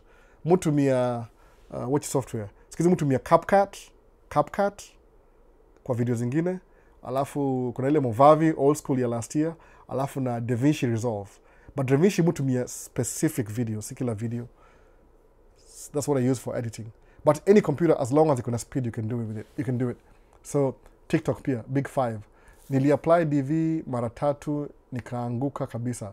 Say apply kwenda nini is Anthony Ojuang. Don't give up, keep trying. No. South Africa, I will. How many times did you apply? Keep applying. You forgot to kiss your wife when she left. Yeah, so it doesn't have limits. You keep applying. There's no limits. Keep applying. But don't just keep applying. Ata Victor yuko University of California, Berkeley, and una apply bado. Sabu uko na student visa. No. I'm looking for friends. I'm recruiting friends. Tuko hapa karibu sisi wote. So, mimi sina ubaya kuja States bana, kuja States. I'm telling you. Mimi sina ubaya na kuja States. Hata leo naongea vibaya. Kuja States. No. Unakuja States. Ala kuja sema wewe ni Maisha States 2.0, Gemini 1.0. Kuja States by the way. No. Hata ukiona opportunity. Kama vile nisikia story ya Wyclef the CEO ako Dubai. Story yake ni poa. Simjui? No. Hata sijui kama za catch up. Kuna wasijua kuna as much as mtu amekuimpress kwa social media, sometimes when you get in touch with them they could be busy. Hawezi jua unafanya nini. Uko state gani? Vava hapa kila siku juu niko state gani bana? Mimi ama nani huyo? Anthony Ojuang, it doesn't really have. Sijui ama unamuuliza yeye. Mimi si mmoja state yangu bana. Mimi ni Vikings, the state of Vikings, the state of mind, the most progressive state in America. Ndio hivyo. Ya Prince, Purple Rain. Unaona? Nataka kukuja kama student sasa. Kuja kama student, unaona? Kuja kama student kabisa. Hiyo ni F1, F2. So kuna what's the laptop? Laptops mutumia desktop. Si laptop, know it all. But any computer can work, by the way. Kuna tu ile specifications. Kuna na hii memory na hii ita-work. No. Alafu depends how do you edit your video. Unatumia proxy files ama original files. Mutumia proxy. Alafu na finalize na nini. Kama ni 60 FPS, mutumia proxy. But kama ni mutumia 24. I record on 24 by the way. Everything 24. If you know what that means. 24 frames per second. Ile slowly kama movie. Situmiangi 30 to 60 mutumia kama ile I'm gonna slow it down slow motion. But I rarely share those videos anyway. Sikuagi na share hizo kwa watu. Hizo ni zangu personal. So I wonder how YouTube gets money so that I can create content creator. So that it can okumaliza sentence know it all. They pay you na AdSense, unatumia Instagram ufanye marketing, ina revolve all around. There's a way that works out. In topic mrefu hata siwezi ongea sahi. Sasa tunaongea juu ya DV. Heart TV. Album say unaweza pata mix zako wapi? Sina mix. Mix iko hivi. Acha niwaambie kitu moja ya mix. Naweza sema hiyo story. Kuna story moja nimelenga hapa hivi ya Zawadi, Priska Zawadi. I want to come back to that. Nataka catch up na comments juu za take time kidogo ni explain how life insurance works. Sina mix mimi sina mix. Mix zangu niko na make alafu nazisikiza mwenyewe kwa gari. Kama nikuja hapa hivi niko na CD moja kwa MP3 kutoka Kenya. So ilikuwa na Kenyan hip hop, Kenyan zile magenge zilikuwa ndio kina nini, kina nani. Alafu kuna old school everything Kenya. Mimi najua I'm leaving Kenya. Unajua kutoka Kenya by the way unakuwa very nostalgic. Unaona? Na vile Owen best yangu alikuja hapa hivi na chapati sijui ngapi. Mpaka aliongea hiyo story State House. Msali enda viral hiyo story.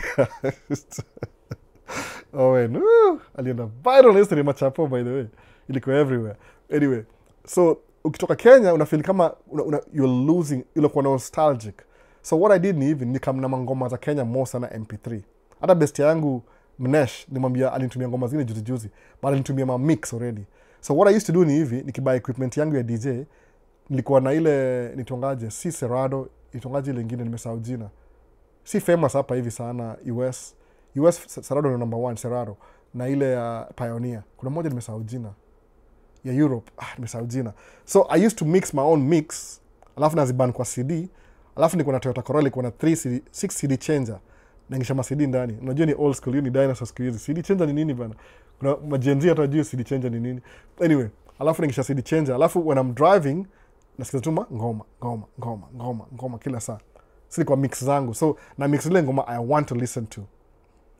Utakusikia mix yangu moja ile tu I was having fun nikajirekodia juu ya COVID. Enda kwa channel yangu inaitwa Al Hall. Itakuwa featured channel yangu ile nyingine ile ya personal. Kuna mix kama ya hip hop 3, just my favorite songs. Kuna video iko copyright mbaya sana. But either we watch itakuwa kwa Al Hall. Al Hall ni ALHAUL. Utaona video moja hapo ya reggae mix. Nime download ngoma zingine mpya. Nikasema acha nifanye mix ndio nimebuy subwoofer. I was testing my subwoofer. Kwa hiyo how tulikuwa naishi maybe 2 blocks north. Tulihama from that house. So basically, naona. So Virox amerudi hapa hivi. Hey, what's up bro? We had an appointment today, remember?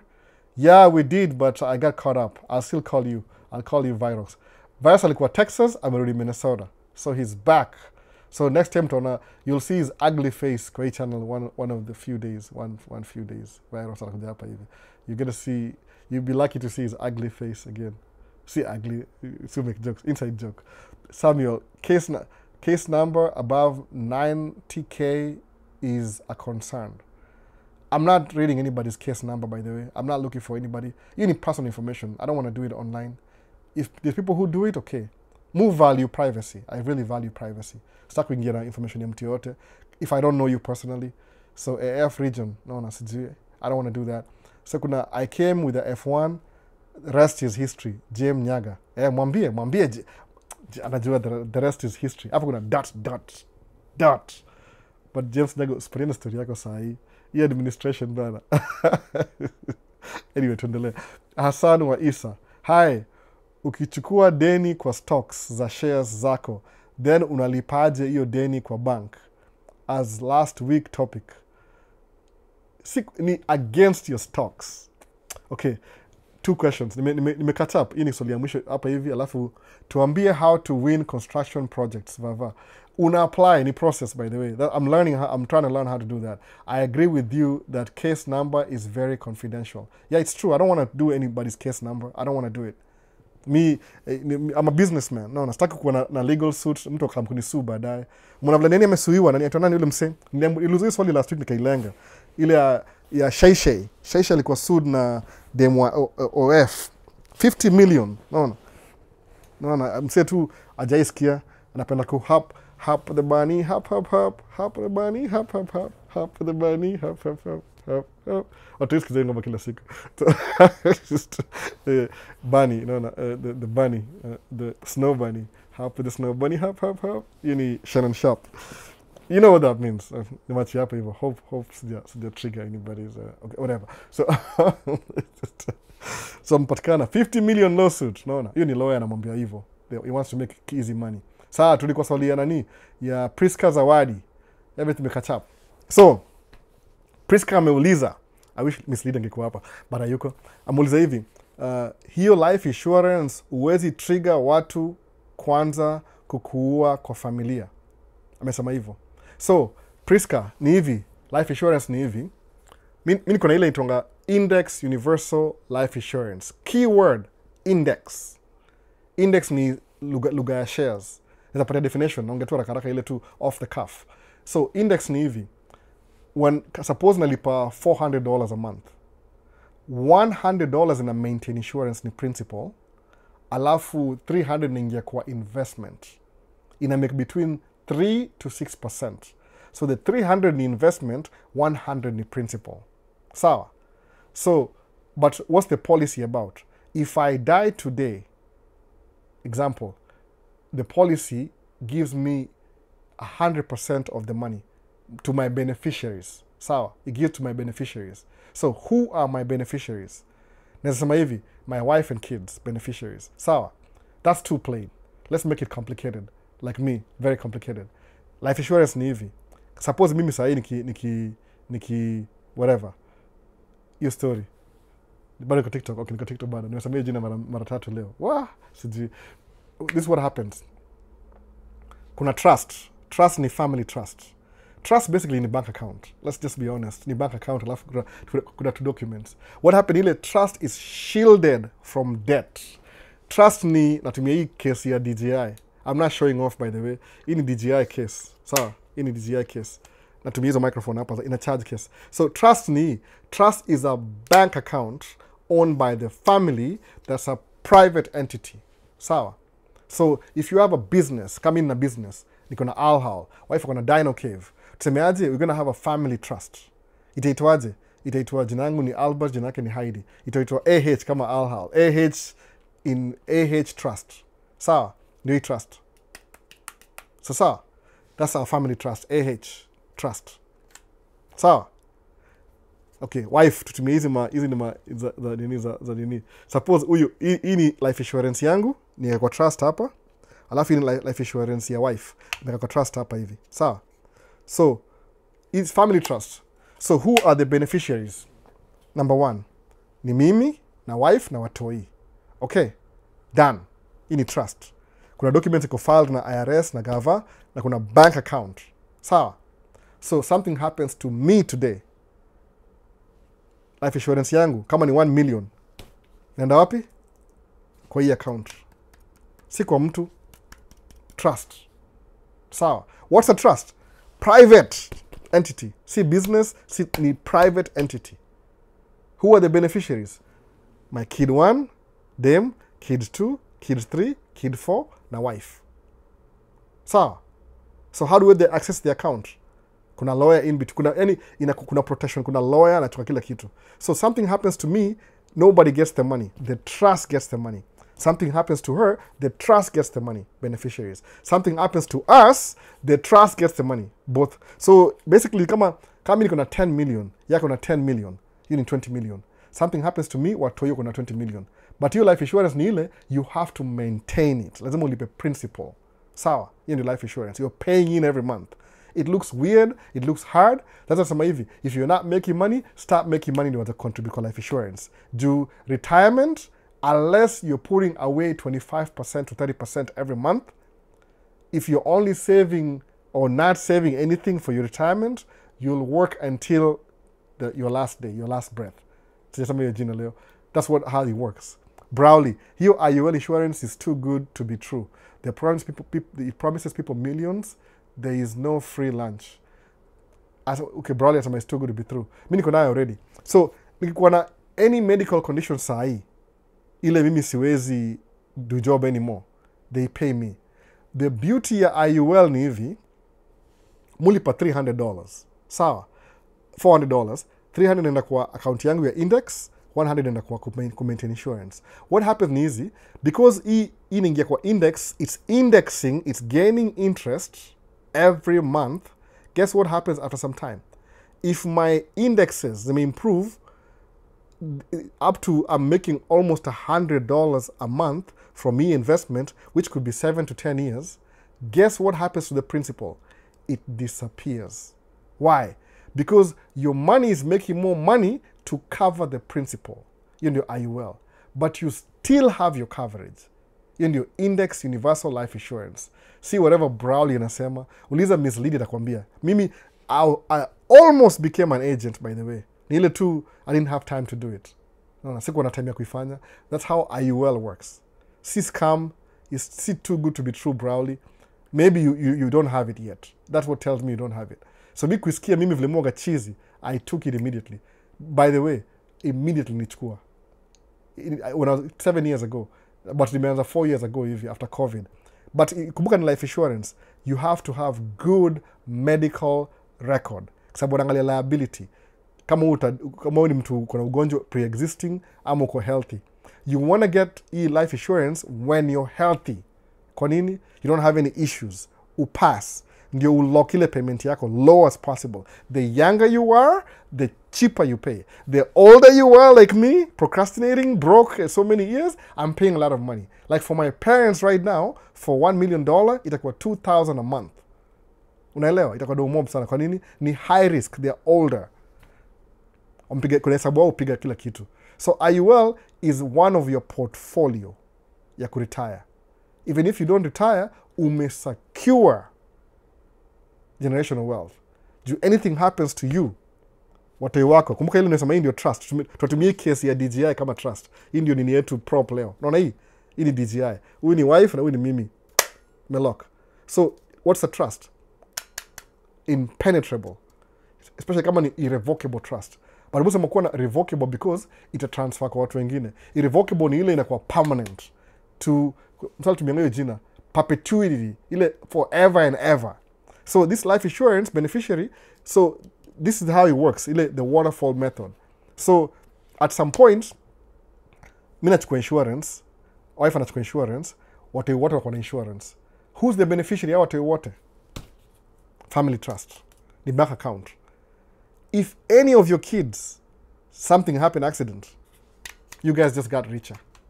No. Hakuna GoFundMe, hakuna mchango, hakuna sijui ati tuma WhatsApp message, tuma sijui nini tusaidiane, sijui arambe. Msiba happens in your family, you got money in the account. No. So, please kasemaje, people are motivated kukuua. The person who's saving money in life insurance, si maskini. Umego through hizi vitu. No. Umego through hizi vitu. Yani kuna some point, kama una do itaka kama impossible dream. But if you're making money already enough to contribute to life insurance, piece of cake. You may understand. Ndio msemaje, anajua ni hard kusema ati people need to make more money. Naona. Kwa Ibrahim Torre anataka kuchange country yake huko hivyo. Ni hard to make money. But kuna vitu, there's things you can do now, 10 years from now you'll be a different human being.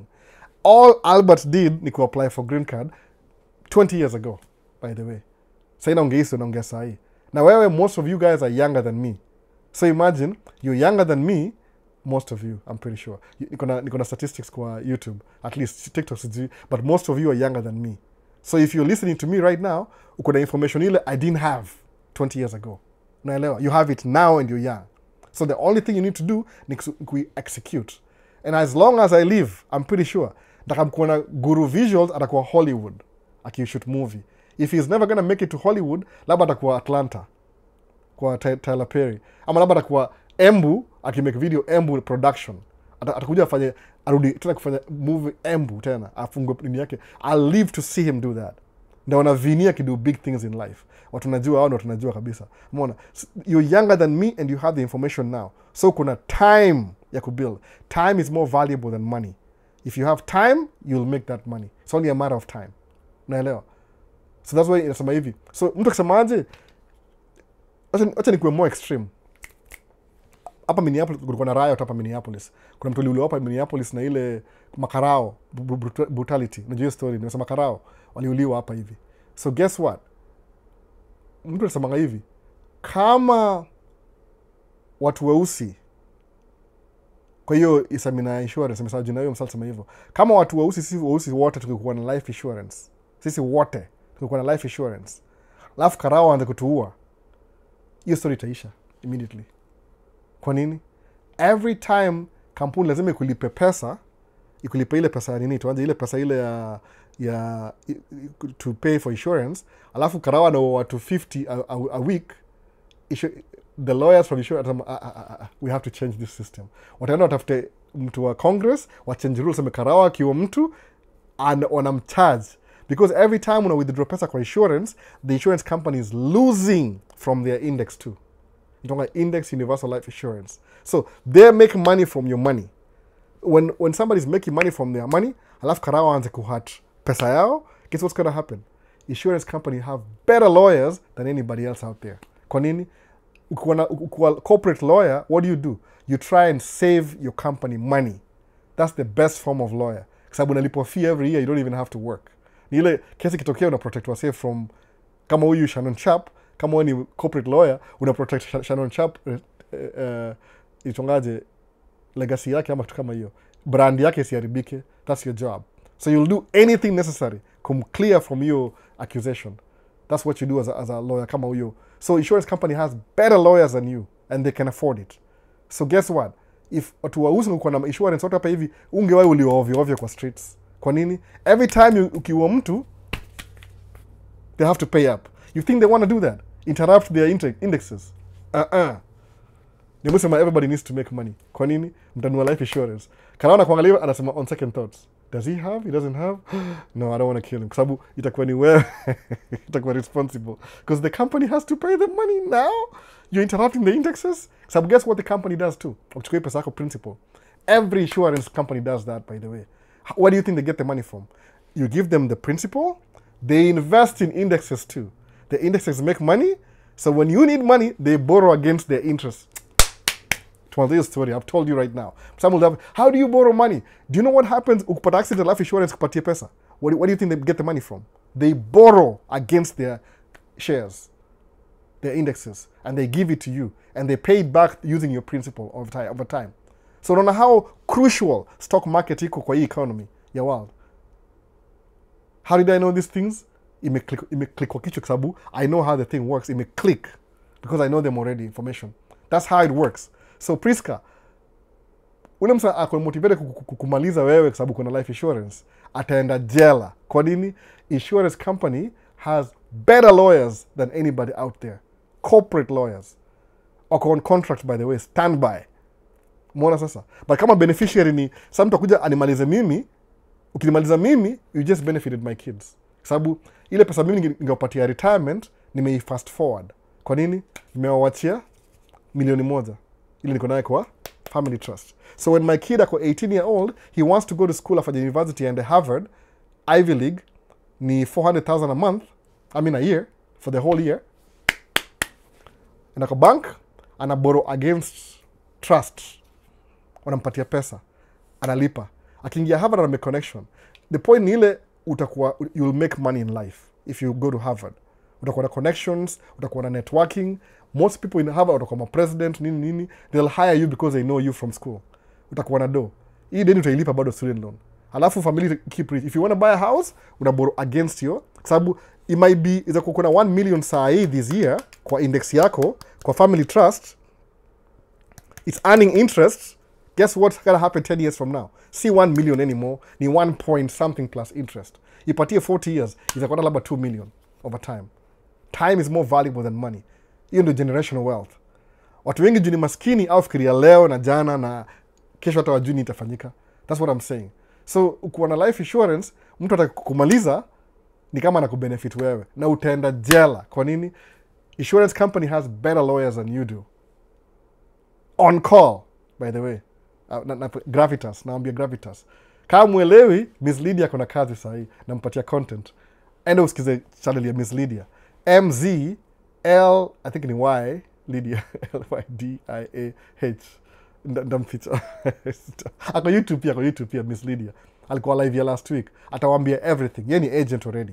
Mi si agent. I'm supposed to, but I'm too busy. I will. Sababu ni game plan poa. Idea yangu ilikuwa hivi, by the way. Because agent ulipo commission as long as you have that principle. So kukua agent for insurance is the best thing ever. Kwa nini? As an agent, as long as somebody has a policy with you, idi life insurance ni you only have to sell it once and you make money until you that word. No. So mimi niambia wife hivi, wewe kuwa agent, mimi nikuwa agent. Alafu mimi niuzie wife aniuzie. Mimi niuzie watoi hivyo to keep ile principle na money in the family, everything together. Ina make sense? Ili kwa idea yetu na. But wife ni ile bado, I gotta finish school, I gotta do this and that. Okay, whatever. Hiyo ni goal yake. No. Bado yuko young. She's 11 years younger than me. Mwona sasa. So that's how the whole thing works. Hope it makes sense. Can it make sense? Miss Lydia. Yeye ndio in-house insurance agent. Sasa. So tuma link yake. Ni Miss Lydia. Acha niwapatie haraka. Kwa TikTok na kwa YouTube na ako every platform, hata Instagram. Miss Lydia. Alikuwa hapa last week. Hata si mimi atawaambia video, acha nimtafute hapa haraka. Naona. Miss MZLYDAH. Ndadu hivi kama kwa TikTok ndachukua video yake alafu ni repost kwa channel yangu. Let me do it right now. Naona. Video yake ya mwisho ndio hii hapa hivi. Alafu ndafanya nisemeaje? Ni share alafu ni repost kwa channel yangu ya TikTok. Ena muangalie. I think iko Seattle. Muulize maswali atawapatia hiyo input. Muulize maswali, by the way. Just ask questions. Yeye atakuwa mimi I don't want to do it. I'm sorry, I don't want to do it. I'll be misrepresenting myself. Pia tumpatie pia ama vipi? Give us she was doing videos alafu aka slow down joko anapata manini inaitwaje views. Nikamshow wewe mzidi jonge game bana. I don't know much about her by the way. Alikam tu kwa live. Naona ndio hiyo hapa hivi. Hebu unaweza ndio hiyo hapa hivi. If you can see that. Ndio hiyo hapo. Ndio hiyo. Unaona hivi? Ndio hiyo hapa. Miss Lydia. Yeye ni agent. Atakwambia hata yeye anaongea juu insurance already by the way. Aenda muulize maswali atawaambia everything. Muulize the most outrageous question atawaambia kwa sababu yeye ni agent. Alafu uta understand. If you're good kusoma books, kuna book za kurecommend usome by the way. But either way, kumuuliza yeye itakuwa faster than kusoma book. Juu yeye mwenyewe ni book. I believe so. Agents. Nisome hiyo agent. I didn't do the exam. No. I'll do it later when I get time. Na kwa agent pia mimi. Because imagine unauzia mtu life insurance now, commission yako ni $40 for the rest of your life. As long as your policy exists, utakuwa na hiyo commission. Naelewa. Until wa pay off ndio inaisha. So kukua agent is very good job. Me and my wife, I wish ningekuwa lawyer, ningekuwa insurance agent. Jose mekdo ni kama mchezo. Nimekuwa na mtu wangu insurance for 10 years. Akianza na yeye ndiye kama graduate high school, amegraduate university, degree. 10 years tumejua na yeye sasa business yake ni kubwa, yani mpaka hata hangi kwa ofisi. Yeye enda fishing. Kama sasa hivi le maji sha melt kila kitu, amechukua boat yake ready to go. Ukimwona Facebook iko fishing, sijui wapi lake. Akona mtu anamfanya job kwa ofisi. So he will still answer his calls, ukimpigia simu, alafu atakuredirect kwa ofisi. So he doesn't really have to be in the office. Juu ameuza enough policies to leave off the policies ile ni commission yake. No. Amework hard in the beginning, front load, so he's not doing much. That's how insurance works. Priska zawadi, kaa bado huko. Hakuna motivation juu beneficiary ni trust. Who gets access to the trust? Only the beneficiaries. Do they get cash? No, they don't. So mtu akikumaliza saa hii hata kama ni yanko yako ataenda jela. Kwa nini? Before insurance company toa hiyo pesa ita investigate nani alikuua. Alafu guess what?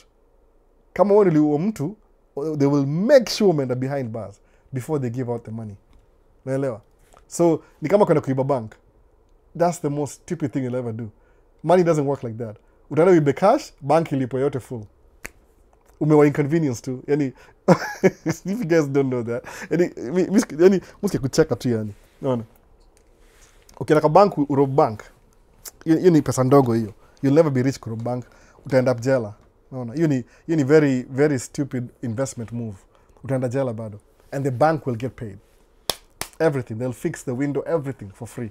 You just made them more money, by the way, by robbing the bank. Mona. How are you going to spend the money? Na iko track down anyway. Mona sasa, watu wajuangi hizi vitu. Pesa ndogo uzaibu, lakini pesa kubwa hiyo. You can't get rich like that. Labo pata police ya money laundering. I'm not encouraging you to do that. No. With IUL insurance, you have to make sure the agent structure your policy very well. That's true. Ikuwe more, yani make sure structure vizuri. Ile usimwachie, do your research before uchukue. But musa ichukue kwanza because you can structure it too. Wewe mwenyewe. Do your research before uchukue. Yani mwambie muulize all the scenario na questions I structure poa. Mimi nasinanga mimi na dive fast questions later. Naona. Ikuwe more towards investment than policy. Itakuwa poa hivyo. Iko na ile ukiishi na ukiaga benefits at the same time. Uko na any serious illness na unaishi bado kwa alive, they pay you 80%. Ukiaga 100%. So either way you're making money. Umeona sasa? Ni kama kuinvest kwa shares na ama retirement. Msio unaingia job, una save America itonga 401k, ni kama retirement fund. Ama Roth IRA, hizo ni retirement fund. You're contributing every time until ukiretire. Ukiretire, it starts coming back to you now. The same thing. Kudiversify portfolio. Uko na business, uko na biashara hapa, uko na life insurance, uko na ma shares. Also mangaje, an average millionaire, American dollars, has 7 streams of income.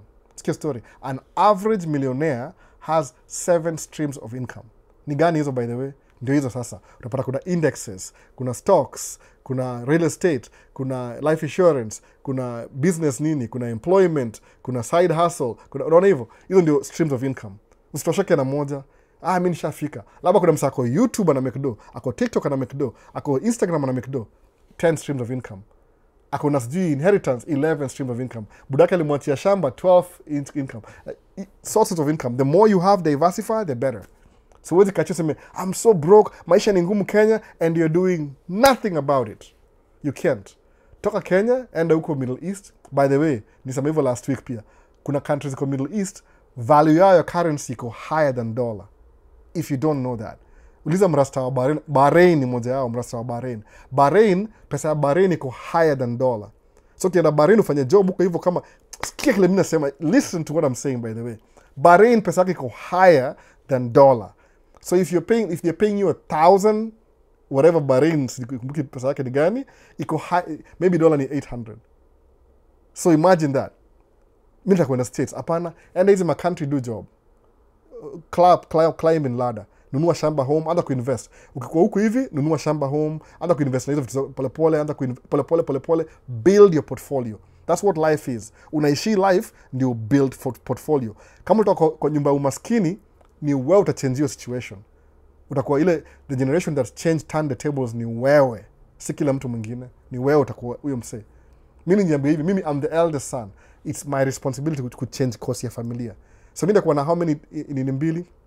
Nishaongea na Mbuyu. Kwa ongea na Mbuyu last week, ilikuwa 3 weeks ago, about mambo ya kufungua family trust. Hakuielewa, nikamwambia wacha research alafu ndamuuliza. Next time nikimmeet na ajaanza hiyo story, mimi ndaifungua tu shauri yake. Hata nishaifungua. Kuna kampuni nifungulia Mbuyu iko on mpaka Mbuyu ajuange mpaka saa hii. Anajua lakini we've never done anything with it. Akipata hiyo Mbuyu, naenda ni buy truck nyingine, niweke kwa hiyo jina ianze kubuild hiyo income. Sababu basically ile ukifungua trust, family trust is an account. Natumia hii kama illustration by the way, ili tu understand. Ukifungua hii ni case ya DJI microphone. When you have this account trust, you have to fund your trust. How do you fund your trust? That means you have to give it money. Si bure. Unanunua shamba na una trust. Unanunua gari na trust. Gari ya biashara, si gari kama Mercedes, hata Mercedes Benz, whatever you want to do, or Range Rover. Range Rover is the worst car to buy in a BMW. Anyway, the same company. But wewe nunua tu bado. Mimi nasema tu. So that's what it is, na mambo ya insurance. Ukienda kuua mtu, utaenda jela. Guarantee. Utaenda jela. Wata investigate, they will find you. Sababu watasikia uchungu wewe ulimaliza mtu mahali.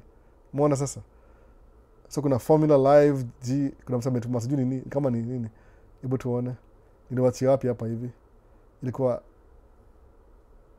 Virox, Appointment, Samuel. Kuna inakaa funny hapa hivi. I came with F1, rest is history. Asan wa Isa ilikuwa mwisho. Ukichukua deni kwa okay, nishamaliza. Samuel ilikuwa next. Albo, apart from tracking, what other job opportunities are available for immigrants? Kuna mingi sana by the way, kuna mingi. Niwaambia last week nina Summit Academy OIC. Kumbuka ile kitu last week iko hapa bado by the way. They move bado. Why did I move everything? Moga so clumsy. I speak with my hands. Ukuja States, you don't know what to do. Nasikia? Kuja States, you don't know what to do. Nienda hii place to Summit Academy OIC. Nito nini? Kuna career in electrician. Kuna IT specialist. Kuna financial services. Wachana hii ni Metro Council. Kuna earn your GED, kama una GED. Kuna medical administration. So kuna construction. These guys, Summit Academy OIC, imeandikwa hapa hivi. Kuna website yao. 20 weeks training for free. For free. Kwa nini iko funded na gava? You show up and learn for free. Utapewa entry level knowledge ya kukuingisha ndani ya career yote you want. If you want, hizi ni chukua ile whatever they had. Kuna carpentry, they'll train you for free. Ile enough to get you a job. Electrician, IT specialist, financial services. Wachana hii bado. Hii ya mwisho gani? Medical administrative assistant. Alafu earn your GED. GED ni free. GED ni kama general, unahitaji general GED. Ni general education diploma or something like that. Sikumbuki. They'll train you for free. Ukishakuja States, utaingia kama kwa Minnesota, utaingia Summit Academy OIC, whatever field you want to get into. Utaingia kwa field kama hii hapa hivi, Summit Academy, they'll link you up with a job. Employers wanakungojea ukimaliza. Then they'll hire you. When they hire you, you create income. Then you'll create a path to your career. Utakudu tracking, itakuwa kama side hustle. Baadaye. Albo, nishamaliza degree, nifundishe tracking sasa. Mimi nakucharge $2,500 consultation. Nitakuwa nipigia simu kila saa nisumbua. Then you'll have the money to pay me anyway when you do that. Alafu utakuwa na side hustle hapa hivi, alafu main hustle. Alafu uende ununue shamba Kenya, ununue shamba hapa, ununue laundromat. You're building your portfolio. Uko na 10 streams of income. Siku moja wa mke wewe ni millionaire. Umeona sasa? Hiyo ndio path sasa. Si unakaa chini na complain, oh maisha ni ngumu sana, oh wewe Albuko na kichwa ngumu, kichwa kubwa sijui na hakuna akili hapo. Oh nilicheka yani. If kana kichwa kubwa na kichwa kubwa, what am I supposed to do? I didn't create myself. Nizaliwa na mother. Maybe ni kwa hiyo lineage yetu mahali na mbuyu kuna saka na kichwa kubwa kama mimi. Naona. Labda ni yule msema football wa sijui Senegalese. Au tuseme mimi kafana naye. Ama Bien. Sifani na Bien by the way. Nimeangalia Bien. No way. Sifani. Ni mrefu, ni mskini, mimi ni mfupi. Naona. Sifani na yeye. Anyway, Master Guru asema nini? After win DV lottery, what is the next step, brother? Master Guru fanya hivi, go back to the beginning of this video, ikiisha, nimeongeja hiyo story already. Nimecover in the beginning of the video, labda ulimiss hiyo part. Rudi back to the beginning, tushamaliza hii live. Utaka recording, ndio post Friday next week. Utaiona tena. So hapa asema nini? Will Trump be a good pope? Hiyo sijui kabisa. I don't know. Ile Photoshop ya Trump ni pope. Unaweza nipa namba yako cause is like ilipotea, ilini make call so I can get some answers about DV lottery. Master Guru, enda kwa beginning of this video uangalie nini, beginning of this video uangalie nikienda kuongea niongee history ya DV in the beginning. Sasa tumeenda 3 hours. Ngapi sasa inafaa kutoka by the way? Kesho niko job 3:30. Enda kwa beginning of this video alafu uangalie exactly. Namba yangu ya simu iko available. Unajua mali iko. Comment section ya any video Maisha states. My phone number iko hapo, iko available. Any video. Comment hapo. Ukiangalia video hivi, kama sasa useme ndio hii YouTube hapa hivi sasa. Unaona YouTube? Hii hapa hivi, hii ni YouTube. Naweza funga YouTube ndio hii. Kama hii. Useme unaenda kwa ile comments. Uangalie hapo, uangalie chini hivi uone kila kitu, useme contact information utaipata hapo ndani, iko hapo. Scroll utaipata hapo. Namba yangu ya simu iko hapo. Email I think na TikTok na kila kitu iko hapo. Everything iko hapo hivyo if you want to get in touch. Lakini ni text kwanza before nipigie. Juu kazi ya dump truck ni mbaya, hata tuwezi piga story. Nikirudi side dump tutakuwa masafa, itakuwa poa. Umeona? So nimeomba swali hebu. Priska amesema nini? Priska amerudi tena amesema lakini watu wengi wenye humalizana ni beneficiary. Hata hiyo uwezi, hata beneficiary utaenda jela bado because insurance company has better lawyers than you do. Believe me, they will pay for the kusababu nini? When they have to pay out the money, they are losing money. They don't want to lose money. Wataka ngoje ile pesa yako principal ijizaane ndio ikuwe worth it. Sawa? That's why when you're older you pay more money. Kama mimi mzee alipa more money. When you're younger you pay less. Kwa nini? They have more time to make money from you. When they calculate by the way, if you want 10 million life insurance protection, itakuwa you'll be paying maybe 10,000 a month. But if you're 2-year-old, it could be maybe 1,000. Kwa nini? Because there's so many years you could alive to contribute towards your nini yao. By the time they pay you, kumbuka ni business, they are making money too from you. Kumbuka hivyo. So life insurance ni hivyo. They want to make their money too. Si bure. They want whatever principal unapatia pia wanaweka kwa stocks. It gains money. So they want the whole ideal ni ile uanze mapema walipe principal. By the time you need your money, they have enough money to pay you. Mona, continuum. That's how it works. So beneficiary kufanya mambo pia ataingia jela. Kwa nini? They have better lawyers than you do. Why? They don't want to lose their money. Indexes. Unawakatia. You're messing up na biashara yao. Kumesa na pesa ya mtu ndio the worst thing you can ever do kwa hii dunia. They will find you. They will pay somebody watakupata. Unaona? Hii ni ile tu ya kando hivyo. Abira type ya YouTube account name. Type the YouTube account name. Okay, tanione. Miss Lydia. TikTok ilikuwa nini? Ana TikTok. Ukina TikTok inaitwa hivyo, ni type by the way. Acha niwekeze simu chini kwanza. Inaitwa Miss MZ. Naona. Lydia. Hivyo. Nimeitype. Angalia comment hapa hivyo, Maisha states comment kama ya mwisho sahihi. Hii hapa, angalia hii. Miss MZLYDIAH. TikTok. Ukienda TikTok utaona nini yake hapo, utaona hiyo nini yake, Miss Lydia. Utaona nini yake ile profile yake. Ama ukienda TikTok yangu sahi, TikTok nimerepost video yake. Yeye ni agent, I'm not kidding. Yeye ni agent. Naona. Hata si sura mbaya, ni sura mzuri. Utasikia poa ukimuona. Sifai kusema hivyo lakini ni ukweli. Ni sura mzuri, ni dem, ni sura mzuri. So utasikia, I'm so motivated. Oh, talk to me lady. I'm joking, but it's true. ongea na yeye. I think yuko Seattle, namba yake ni kama ni ya Seattle ama labda alimove sijui, but ni ongea na yeye Miss Lydia, atakwambia kila kitu. Ama mpatie, muulize maswali alafu ndiye aende make video about it. Jiwe make short videos. Ni agent by the way, I'm not kidding, ni agent. So usimuulize swali za ujinga, oh unajua nini, don't waste other people's time. Hii ni professional, unaona. Kama ni msupura kumuona kando, labda hata ameolewa. I don't know much about her by the way. Mimi najua yeye ni agent too. Unaona. Yuko social media, public forum, and muulize maswali atakwambia. I'm pretty sure she knows everything. Kwa sababu nimewatch video zake zote TikTok. Imagine everything TikTok. Nikamwambia don't even waste your time. Repeat his video tena. Just go back kwa sababu maybe ile mzee juu ya algorithm it doesn't show the video. Do the videos again every month. Nimwambia hata I think that's what she's doing right now. Ni ile alianza hivi, anaanza yani nimwambia hivi, fanya hivi, ongea juu ya hii and hii and hii and hii and hii and hii. Kwa mwisho rudi back to the beginning, irudie tena. Kwa nini? Because algorithm inaangalia the latest video. But information yake haijai change, ni the same. Do you want to do a video, YouTube video? Tafuta video kama hizo. Evergreen content. There's no creativity. You go back, do the same thing. Umesahau, rudi back to the beginning. Do the same things. But hivyo. Just keep doing that. Fanya ingine kama kwa nini? Kwa ocean, kwa barabara, kwa gari. Same content. Kwa nini? If you keep it active, somebody ata-click. Ataishika. Yeah, anafanya business by the way. Mimi tu mwoga ni kama na hapa man cave tunaongea vitu important, during the week na entertain Maisha states, naambia this is how life is. Sometimes I don't even do those things that I show you, but some of them ukiona kwa gari nikidrive, I'm going to buy a part. I'm actually going to buy a part. Ni ukweli kabisa. Niko show park, nimeenda kwa hiyo park kutembea, nimemaliza na show tu environment nimuone. Ndio mkuwe na ile itongaji ile Kiswahili nimesahau jina. Mko na ile hamu ya kuja state. Niwaambie this is what you're missing. You're missing this. Ni mkuje. That's what I'm trying to do by the way. Sabotaging. Kujeni. Sikubaya states by the way. Sikubaya. Watu wongea mbaya by the way. Sikubaya. I'm not kidding. Utamka mmoja ati, "Oh, I regret coming to America. It's a big regret. Unless maisha likuendea vibaya ukaenda jela. But sikubaya hii place. Si mbaya. Sikudanganye. It's very big by the way. States ni kubwa. Minnesota ni kama country. Ni kubwa sana.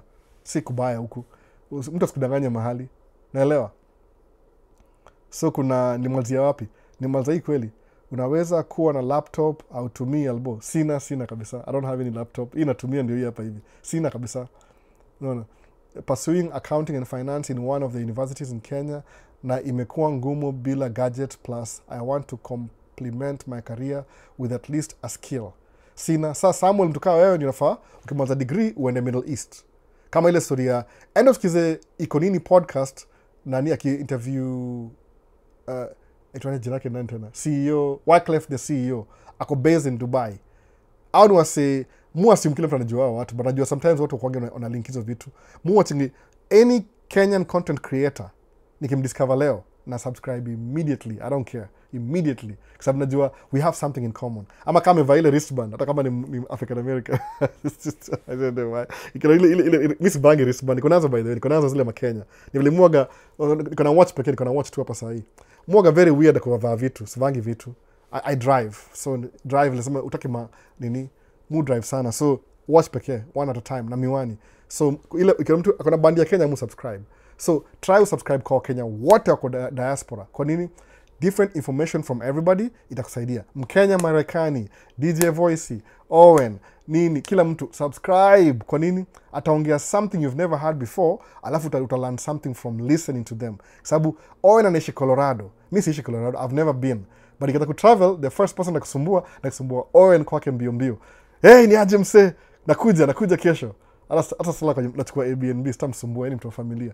Alafu niende Seattle. Seattle kuna watu wengi, Mkenya, Marekani, mshamba Marekani. Alafu niende sijui ni msa mwingine kwa wapi, huyu nimesahau jina yake. Kuna wase wako everywhere. Ndaanza ku travel by the way at some point. I can do it. Nile tu mwaga busy job. Pesa kidogo sana hiyo ku travel. Alafu nikamita wase tu duma collab. Juu collab hiyo help sana kwa channel, juu mna share ideas. Alafu pia wase nikawa nawajua, alafu sijai wa meet, naona. But you know, ukiwatch video ya mtu kama you feel like you know them but you've never really met them. Owen nilimmeet for the first time. Tulifurahi nikatu. Ana nikasahau kurekodio. Sikujua ilikuwa hivyo. So ni hivyo. Mimi sinanga ubaya na mtu by the way. Me hate ya social media ni ya social media. People are expressing their information, their frustration, their emotions. So that's okay. No. I don't sound like kichwa kubwa. I'm pretty sure he doesn't really mean that. Anaisema tu ile tu maybe maybe nina kichwa kubwa, hebu angalia, sijui how many meters, how big is my head, by the way. Unfortunately, I can't do anything about it. Nishazaliwa, unaona, too bad. Ningerudi back and be, hey, next time you just make it a little bit smaller. Sijui, so ndio hivyo. So laptop sina sahi, by the way. I don't have a laptop. Mu buy once in a while. Juna business, so kana equipment paka ikuwe ready to buy. Na siwezi promise kutafutia sahi juu mazee niko na watu wanne. Kama niomba do mazee sahi niko place tight mbaya. Unaona? Tunamtoi extra. Kwa ile budget ya hao, tunamtoi extra. Lazima udo business. Yet niko na do mingi ya kupatia kila mtu. I have to build my business. I have to save for retirement. Those are the things that are taking away my money. But advantage in ile, the things that take away my money now compared to 20 years ago, ni assets, si liability. You know the difference. So I'm not going to have money to give you right now. Kwa nini? I'm saving for my retirement. So what should you do knowing that? Start building your own life too. Because I'm not responsible for your life. Kama ni help, mazakusaidia help, I'll do. But ile, if you're asking me for money, I don't have money either. Yangu iko tied down na kila kitu. I'm building on retirement. Niamka wani ka realize, wait a minute, 45? Woo! Unajua hapa America kuna something called AARP. AARP ni ya watu wazee, ile insurance ya watu wazee, wale elderly. So the last 3 years nimekuwa kitumia hizo mabrosho. Hey Albert, we have this nice offer for insurance. AARP insurance. What? AARP? Kasema, wait a minute. Oh, nakaribia finje. Nimeza kwa mzee. So actually nikuwe serious na investment. So I don't have time to help you. No, na siwezi kuna, I don't have financial patia mse na patia ideas. If you use them right, if you're young, utafika, guarantee. Hata kwa mediocre, by the way. As long as you're consistent. Nimesema nini? Wacha kambi, wasewaga wa norma, wale wasewaga genius, ni very few. Ni 0.00000, I don't know how many percentage. Most people are inadequate. They're inadequate, they're average. Most people are average and inadequate. If somebody is good on one thing, atakuwa bad on another thing. So usifikiri ati because Alboyo do video na Sony A74 na sijui A6600 kwa live stream kwa man cave, mi siwezi kuwa na hiyo.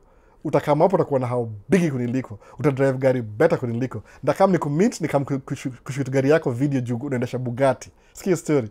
Ni aje? Kama sema ni Samuel ni aje? Nakam kuona gari yako. Unasema nakam. Alafu utakuwa na time unda make appointment kuja kukuona. Utakuwa bigger, better than me. And it's okay. Kwa nini? That's your potential. Hiyo ni hard work yako.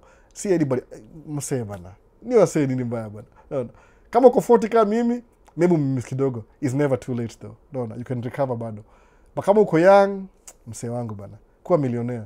Sema ulisikia information kwa Maisha States kitambo. Some old guy used to do YouTube video kwa basement yake. Aitwa Man Cave Talk.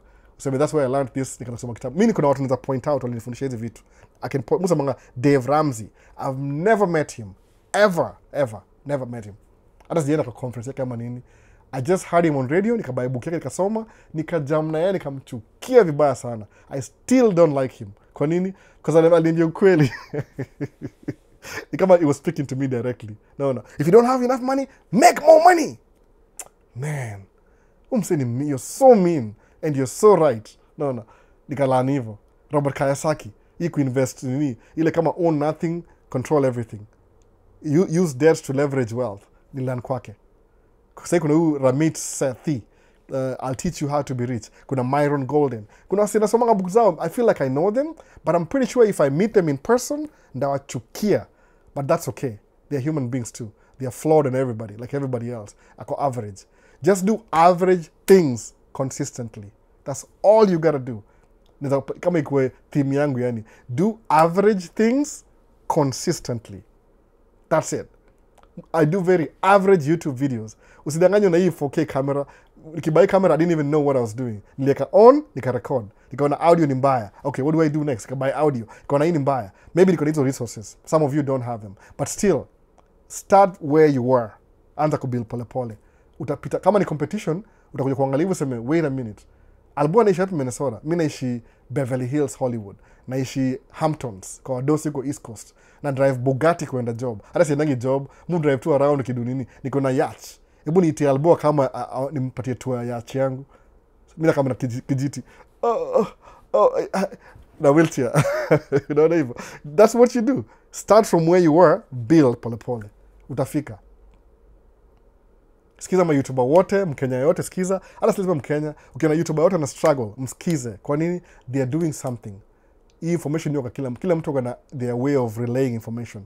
Muocho utashangaa. Hata double embarrassing kusema muocho ingewa wengine. But unasema if this guy can just do this and that. Sababu I can see the information inatoka lakini ile kamera yake ni mbaya. Still, na watch tu bado. Kwa nini? I learned something from them too. Unaona? Sababu ile part ile mimi maybe nilikuwa nani semangaje? John Duty akasemanga kujitoa kwa block. Iko kwa block ama kwa scene. John Duty kutoka kwa scene. Alikuwa msawa Kayole, alitoka kwa scene. Sawa? John Duty. Yeye ako busy, ako military or something or chuo. Ako busy sana siku hizi kumeka video. Naelewa. Aliingia career mbaya. Angeniuliza nimwambie usiingie military. Kaa kitu kingine kawaida alafu ndio udo video, patia wase information. Kuna huku UK bado yuko Timo. Sikizanga wase nini utapoa perspective sababu unajua nini most of us tumekuwa uprooted from multiple talker, so we might not be familiar na hiyo. So kiniuliza alboli anzia wapi, ndakwambia alafu utaona wait a minute, I was just doing mediocre things consistently. No, hii ni 20 years down the lane DV mpaka leo. Imagine mediocre things consistently. Useme nimechoka leo, you never get tired. Ile time unaacha ku breathe, unaacha kudui kitu. No. 6 feet under. Hakuna kitu kaa hiyo. Unaacha yote yako life issue. Hata kama ni 10,000, unaacha 10,000. Si vile mimi nikamuku US na $98 by the way. $98 kwa mfuko cash. Nikai lose kwa scam by the way. Sasa hiyo hata si do 98. Ni do bado but I can pull that anytime kitaka $98. Umeona sasa? So tumaliza maswali ama kuna zingine zimekam. Military ni mbaya. Ondoka scene, anasema ondoka scene. No. Huyo sura mzuri anaweza fanya nini ni change mind. So brilliant of girl. Lydia, she's good looking by the way. Si kweli, si ni dem saka betu kweli my analysis. Si dem anakambana akona hiyo presentation, naona. Grill inakapoa. Kama gari ni hybrid, iko na vents, iko na naona extra whatever. Naongezea grill, face. Anasema albo wewe. Hata simjui po, anaongea kama mjua. I feel like anamjua. Niliwatch video zake zote, naona. Anyway, tuendelee. Ndio hiyo Miss Lydia. Sawa. Just in case akona presentation. You take time. Ukiangalia video zake akidu video ni kama akona ile unaelewa ni professional. Yaani ni video ya TikTok lakini jamii kuja hapo mwisho by the way. Sasa nimeswati nimeko hapa hivi.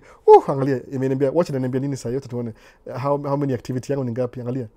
Activity. Nimesweat imeniambia activity yangu shower by the way na shower I'm ready to go like office alafu na kama nakaa hapa chini. So you do the same thing. Akidu video yake unaona set yako tu raggedy ni kama alikuwa ready to go alafu ana presentation ya and I'm watch by the way uone. And I'm watch curious. So kuna Mr. President Alan Bill Clinton Ochieng Delano. I'm here hearing you out on both sides of life outcomes. I'll be learning some from here to tackle ahead. Hopefully someday we're going to catch up eye to eye. We will. I'll be so happy to meet you, Mr. President, sir. Itonga Alan Bill Clinton Ochieng Delano. Sikiza jina mse. No. Yeye ni president mwenyewe. No. Sababu Bill Clinton ni president, hata Alan ni president. Ochieng ni president pia by the way. Alafu Delano ni president pia. No. Yote hiyo presidential hiyo. Yeye ni president wa hapa by the way. I'll meet you, Mr. President, sir. Mbona? Anajua. Kuna Alba Keller. Albo, I've seen her account. Pleasure. Good job. Mwambie, I sent you. And to me a commission. Mwambie hivyo. Sema tu, mwambie anyway. Mwambie. Hakuna shida. Ndiye ajue. No. No, it's like that's like a commission yake. Acha kule commission. She works hard for it. Faith and Fright Mentors. This is off-topic pole. Hakuna off-topic Q&A. How can I reach out to you? Need advice on applying for box truck and dry van government contracts. I don't know much about it. I'm still trying to learn how to do that. Lakini government contracts nina maanisha aje? Inakufa battery. You will be the government will be procuring services from you. Uta bring box truck yako to kupatia government deliveries. That's what it means by that. Nakutumia labda link. Get in touch, nakutumia link. Somebody who trains. But ni paid. Watu tiza ulipisha ni consultancy. Unajua information is valuable. So sometimes you have to pay to learn these things. Wow, naribu microphone hapa hivi. Nakutumia baadaye though. If you want. Mimi sifanyangi box track though. Mfanyanga tracking. But ile government will procure your services, then they'll pay you. Very good rates by the way. Na hakuna middleman. That's the whole idea behind it. Kuna ile sam.gov, kuna macontract huko ukiziangalia. Lazima uangalie macontract kwanza alafu you go backwards kuangalia how do I get this contract. Utafigure out by the way. If you have time you'll do it. Even from home by the way. Umeona? Nile tu ukipewa job we accomplish. Umesahau kunijibu brother. Ukichukua deni kwa stocks na ya shares zako, unailipaje hiyo deni kwa bank? Isa Hassan wa Isa, nime-explain before. Ni hivi, nime-explain. Kama mimi tuseme niko na portfolio yangu ni 1 million. I can go to the bank today niseme aje. This is the circumstances by the way. So ni mimi, nimekuwa Albon nilianza kudu shares kama niko 36. Niko 46. Niko 56. Naangalia share portfolio yangu. Portfolio ni ile, portfolio means hiyo pesa hiyo, everything hiyo, net worth hapo. Elon Musk 34 billion ni portfolio by the way, si cash. Seti Elon Musk ana own the whole of states, akona shaba. Ana shaba, akona shares, stocks. Kuna Tesla, kuna nini, SpaceX, kuna sijui X nini, kuna sijui Boring Company, hizo zote hizo ma-shares. Zina ma-shares. Da explain deeper baadaye, another topic, another day. Lakini ni hivi, bank inajua, if I have shares iko worth 3 billion, it's like I have 3 billion already. Unaelewa? So when you borrow, you tell the bank, I need, kama vile alibuy Twitter, Elon Musk, alisemaje? I need $42 billion from whatever bank aliomba, sijui ni gani, siku iko disclosed. Wakamsema, okay fine, I'll give you that money. What do you want to use it for? Oh, I want to buy Twitter. So this is what the bank did. Kwa ile portfolio ya Elon Musk, walieka lien. Lien ni kama ile ukinunua shamba, ukiomba loan kwa bank, unawapatia title deed. Unasema, in case nisipolipa, uzeni shamba mchukue pesa yenyu. So, aliwaambia wase ni hivi, shares zangu ni 400 billion, nasema tu figure. So just, I want to borrow 42 billion from 400, which is not a lot of money kwa 400 billion. Kusema, okay, we'll give you, but we have documents to sign that in case you don't pay the 42 billion, we'll come and get our money, we'll own part of your shares. Good? Good. So hiyo ndio collateral yako ni shares. Then they give you the 42 billion. Ila ndio huyo ameenda kapatia watu wa Twitter, ndio hiyo check. Labda ni kwa wire transfer, you know how that works. But anyway, ndio hiyo check. Wakasign contract kamaliza. So kuna documents ziko involve hapo hivyo. That's why semaje kuwa lawyer, corporate lawyer makes more money than anybody else. Sababu corporate lawyer, when these transactions are happening, corporate lawyer ndio middleman. Usikuwa criminal lawyer, kuwa corporate lawyer by the way. Kama unataka kudu law. Juu hapo hivyo, any money transaction that happens, you get a commission. No. Na kama kwa ile, if you're rightly placed, that's like every day. No. One of my friends, hiyo majina yake, ile big house kwa zucchini bread, hiyo video tafuta, yeni ako in between kwa watu wawili. Every transaction nampitia yeye. Yeni investment manager. So guess what? Every day he makes like 70K or something from a transaction. So that's what happened. Okay, exchange information. So in case, then the way Elon, it doesn't really care. So now, once you buy Twitter, which is a company, XI, it makes money. Elon anasemaje? Now, every year, Twitter will be paying back the bank for the money that he borrowed from Tesla. Simple. If you borrow money, na una leverage, they won't even give it to you. That's not even a conversation. Ile play the game that only the rich get to play. Ndio game sasa. So your goal is kutenza do, na portfolio is the quickest way to be a millionaire. But you need time. No. Time is more valuable than money. That's how una borrow money against your stocks. Si stocks zenyewe, against your stocks. Sababu stocks ziko uninterrupted. They never change. They keep growing every day. Umeona sasa? That's how you do it. Stika it makes sense, Isa. Albo, I've learned a lot from you. Thank you so much. Emmanuel. Hiyo ni poa kama unaunderstand hizi vitu. Hata mimi take time kulearn hizi vitu by the way. Kajonga bits and pieces. I have personally learned a lot from you, Albo, from 2023. Thank you sana for being present. Samuel Musha, exactly what I know. Alafu na share na nyinyi pia. Thanks, Sawa. We'll be waiting for the link. Just don't know what to bid. Rate, mile, ama pa. Angalia area yako, alafu ta figure out. Faith, frightened. Angalia area yako kabisa. Ukienda kwa sam.gov, ziko listed huko hivyo. Enda kama reverse engineer. Angalia contract ndio hii. Boom. By the way, Faith and Fright Mentor. Me, I'm not gatekeeping. Mimi nakwambia kila kitu. Fanya hivi, enda kwa sam.gov, angalia contract that makes sense to you. Chukua hiyo details kwa ChatGPT. Ambia ChatGPT generate alafu uone maajabu hapo magic. Utakomela maybe 30% of the information already by just doing that. Alafu endelea ku follow up, alafu angalia contract, alafu reverse engineer the whole thing. Utai figure out. Sababu I'm learning how to do that, but ni ile iko so much time consuming, and you know I have kids and I have to keep paying bills, so we are working on it slowly, me na wife yangu tukitaka figure out. We'll figure it out eventually. Alafu nda train for free for 1 year. After that ndakuwa nalipisha consultation fee. Ni aje Albo, I believe umekuwa fiti. I've been a while since ni join live yako, but I always follow your channel. It's so informative. Oh, Albert K. Mwenga, nakuona kabisa. Weni kama mimi, weni Albert kama mimi. Karibu sana bana. TikTok, yafaa tumalize bana, ama nini? Hebu tuone. Jobs as supermarket na hypermarket are very easily available in states. Very easy, they'll hire you tomorrow. Utakuwa hired hata before ulize. That's how easy it is. Even in entry-level jobs, entry level ziko always available. Huwezi kosa job states, by the way. Jobs ziko always available. No. Ondoka scene, military ni mbaya. Nauliza military ni mbaya ama nini? Anthony Onyango. Mufikiria yani kama kuna green card kuingia military si yani kwangu it makes sense. Juu watu ingia military juu ya ile opportunity. Suppose mko kama student hapa hivi kusoma F1, alafu haujapata mrembo huko kuoa because wewe uko too shy. Alafu uingie military. What happens ile military, ukiingia military hivi watakufilia petition ukuwe raia. Kwa sababu huwezi fight military ya America na wewe si raia. Unaweza enda ubackfire alafu wa backstab. Unaelewa sasa? So kama wewe ni F1 student, useme atakutumia military ndio nipate makaratasi za hapa nikuwe raia.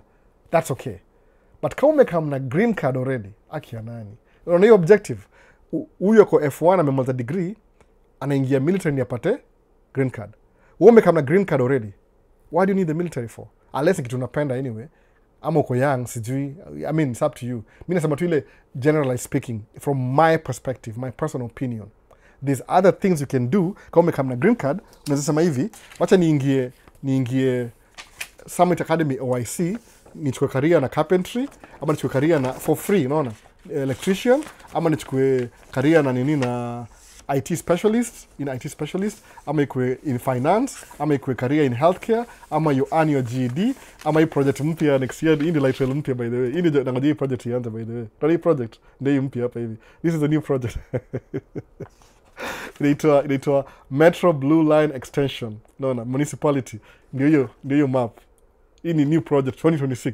Nilichukua jiniona. Aha, na nua track ndio hii project. Hiyo 5 years project hii. Na ngoja ianze. Hizi ni stations za train. Inaitwa Metro Blue Line Extension.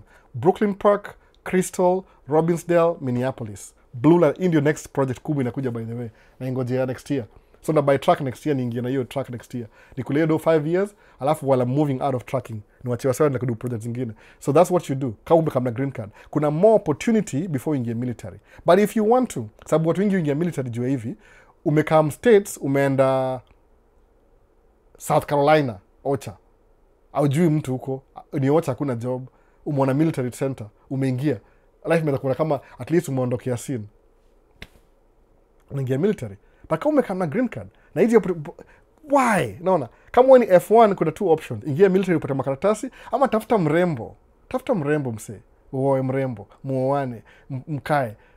Chagua, pick and choose. Kuna degree msee uko kole. You're smart already. You know, a smart black guy, please. Mimi, I'm not even educated. Mimi ni college dropout, nikienda huko nje kila siku msumbuliwa. Angalia video ya juzi, Dem amekam, ametoa tu nguo hapo kila kitu, ama labda ndio part. Angalia kwa bike hivi hiyo video ya juzi, kwa bike hivi, hii mguu ya bike ya nyuma, angalia nyuma yake kama video inaendelea. Kama 16, 17, 18 minutes hivi, utaona. Huyo dem aliniona hivi akasema, "Okay, I see a guy on camera. I'm gonna go next to him." Beach ni kubwa. It's so big. The beach na post video next week ya drone. Your place ni kubwa hivi. Why does she have to come next to me? Naona. Na mimi nimesema na watu watatu na shida zangu. I have a mortgage, track payment, life insurance, na retirement, na save. Ana come next to mimi. Hata kuongea na mimi. Na mimi I'm not even looking for one. Alijileta mwenyewe. Aliona msako na bike, niko na bike. Akona camera, Let me come. Why did she have to come next to me? Labda nataka nimuongeleshe. So kuja hapa hivi when you're F1 student, you're already a black guy. Ukole, you know, people who go to college, they make 3 times more income than somebody with high school degree. Unasoma, uko decent, una Afrika, unaongea kizungu. Alafu unapata bibi university. Nini bana? Quality women. Career. Mbona ingia military.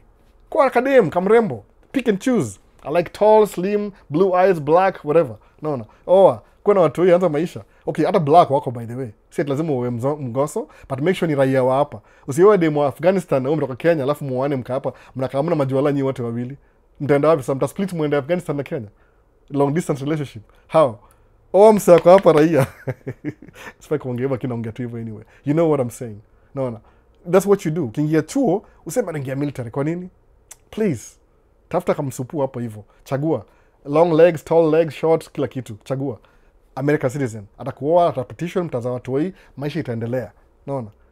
Wasa ngapi wamedu hivyo by the way? Mi wife si ni mgoso.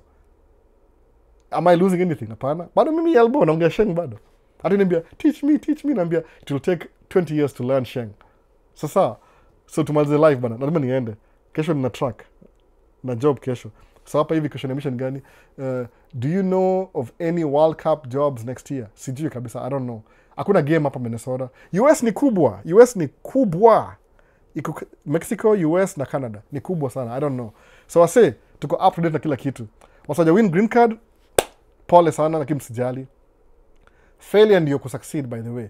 The harder you fail, the farther you fall, the higher you rise by the way. Ile wacha kufrustrate in a good way. To me ile energy ile I'm going to do something about it. Alafu you flip the tables, alafu shoot up. That's what you do. When you flip, alafu na shoot up. Do that. No. Failure in your success. The harder you fail, the deeper you fail, the higher you succeed. Ni directly proportional. Kama ukifail kama 2 feet, utarise 2 feet. Ukifail 20 feet, utarise 20. Sababu you know the pain ya kuhit rock bottom. Sawa. Tumie kama fuel ya kupeleka vile watu toa rocket na fuel ina juu. Alafu nafika mahali inataka float inataka kutegemea nini gravity. Even the flying, kwa gina fly all the way. You push back kwa ile atmosphere alafu inatumia gravitational pull. Naona. International Space Station. Endo one videos za nani za Neil deGrasse Tyson anaongea hiyo story. Sasa so ndio hiyo. VP Albo, will you be attending Sikondi Maya tomorrow? Ndakuwa job unfortunately. Nienda jana wako na event kubwa sana. Ni leo na kesho. Kesho ndio the main, but kesho ndio 5th, kesho ndio the D-Day. Sijui from 4 to 6 ndakuwa job mbaya. Nikipata time naweza, but ndakuwa job. Hiyo ngapoa kama iko weekendi. Ikiland weekendi. Weekday mazee si wase wengi sana. Naona. Sasa toboa kabisa. Ile last time ilikuwa saa 2 ilikuwa easier. Last year ilikuwa Sunday lakini mvua ilinyesha. Ikaharibu kila kitu. Hata wamesema hivyo if it rains, wata shut down vitu zingine. Niliona. So kuna hapa ni Cinco de Mayo. Cinco. Umeandika vibaya by the way. Andika Cinco. C-C-N-Q. Naona. Ni kabisa Cinco. C-I-N-C-O. Di Mayo. Naona. Di Mayo. Ama Mayo ama si Di Mayo. Kwa sababu Cinco de Mayo. Numbers nini? Numbers za Spanish ndio hiyo. Mayo ni May. Cinco ni 5. Ile 5 number 5. Cinco. Naona. Hiyo kwa nini? Hata sasa hiyo nilanka watu wangu baadaye.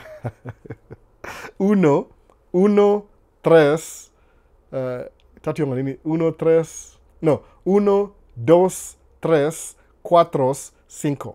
5 ni 5. So, 1 ni 1, 2 ni 2, kama deuces, 2, alafu 3 ni 3, 4, kama quad axle, 4, alafu 5 ni number 5. So, the 5th of May, ndio Cinco de Mayo. Naona, the 5th of May, ndio celebration yao. Sasa, so hivyo sasa. So, I'll be catching you tomorrow. Sijui kada toboa by the way. Sunday utaka ama utaenda kwa mother-in-law. Ningefa kwa leo ningeenda hivyo kwa Moses. Leo ningeenda leo kwa mother-in-law. Leo. Maybe itakuwa next weekend maybe. Ama one of the days sijui. She wants to show us the house that alinunua property amenunua mpya. Ni kama ni shamba iko na hao, iko na ile barn ile mahindi. Ni kama farm, amenunua farmhouse. That's my idea. It's working. No. Revolution is working like a family no.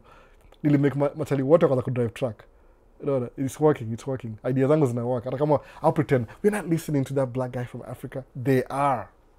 No. I'm winning. No. W kila mtu W. Change the whole generation na influence yangu. No. Sasa wacha nimalize video bana. Na cheki track haraka before kesho. Tuko update kila mtu. Wasaja win green card msijali sana by the way. Hiyo ni hiccup tu. Ulijaribu. At least ulijaribu mse. Kuna wase bro wangu last year hata ku-apply. Nilimpigia simu, huyo bro wangu mwanzo sijui kwa nini. Mimi nampenda lakini ni love lost. Nikampigia simu nikamsumbua wapi? Nikambukia enda embassy visiting. Nikampigia simu wapi? Nikama ajiski. Naona. Hata sijui anyway. Aku-apply last year bro. So sijui. So ni hivyo manze tuendelea baadaye basi next week. Hii video imekuwa 3 hours. Wacha nikachungulie track, ni join familia, wanakwenda kwa park leo. Weather ni poa I think. Kuna sun sijui nje. Weather ni poa leo. 70 Fahrenheit. I don't know ni ngapi nini kwa but ni poa sana weather. So like video kwa like video. Tuona next time. Mama vipi? Ndaongea mtakuongea hizo mambo za investment. Ni poa niweke kwa structure. Ndio muongee on the fly juu ni Q&A. But there's a step by step ile tu a dummy's guide of understanding these things. No, a dummy's guide of starting a business. Ni poa sana by the way from scratch. Ndaongea pole pole. But kama udoing hizi vitu, wache ku challenge. Just say I should be doing these things. I'm not doing them. I should be doing these things. Nikichelewa kabisa. Mimi nimeanza maisha kama niko 36. Kumekdo. Sasa niko 47. So I've been making money for the last 11 years. At least comfortable. So pia unaweza do hivyo by the way. You can even surpass me. Kama uko young, already ushani surpass.